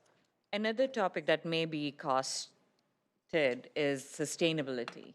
What is Title 24? So maybe an architect or maybe some professional who actually does Title 20 requirements, 24 requirements, but also what the changes are coming, whether it's coming for commercial, for residential, that level of insight from a energy and sustainability consultant might be, something even with cost related to it might be a helpful. So that's 5 items on the potential cost The list. city just hired a new sustainability manager, so maybe she we can did? come. Oh. She can come and speak to us. For free. Once she comes up to speed, huh? I'm thinking more from an architectural perspective. I mean, in terms of executed projects, where there's actual benchmarks of real-time, global perspective. I've I'm not always saying the wanted to. climate action plan, we'd like to, be introduced, but. Commissioner Casey? I've always wanted to hear what people in Mountain View are doing, because every time we talk about transportation management, Mountain View is the benchmark.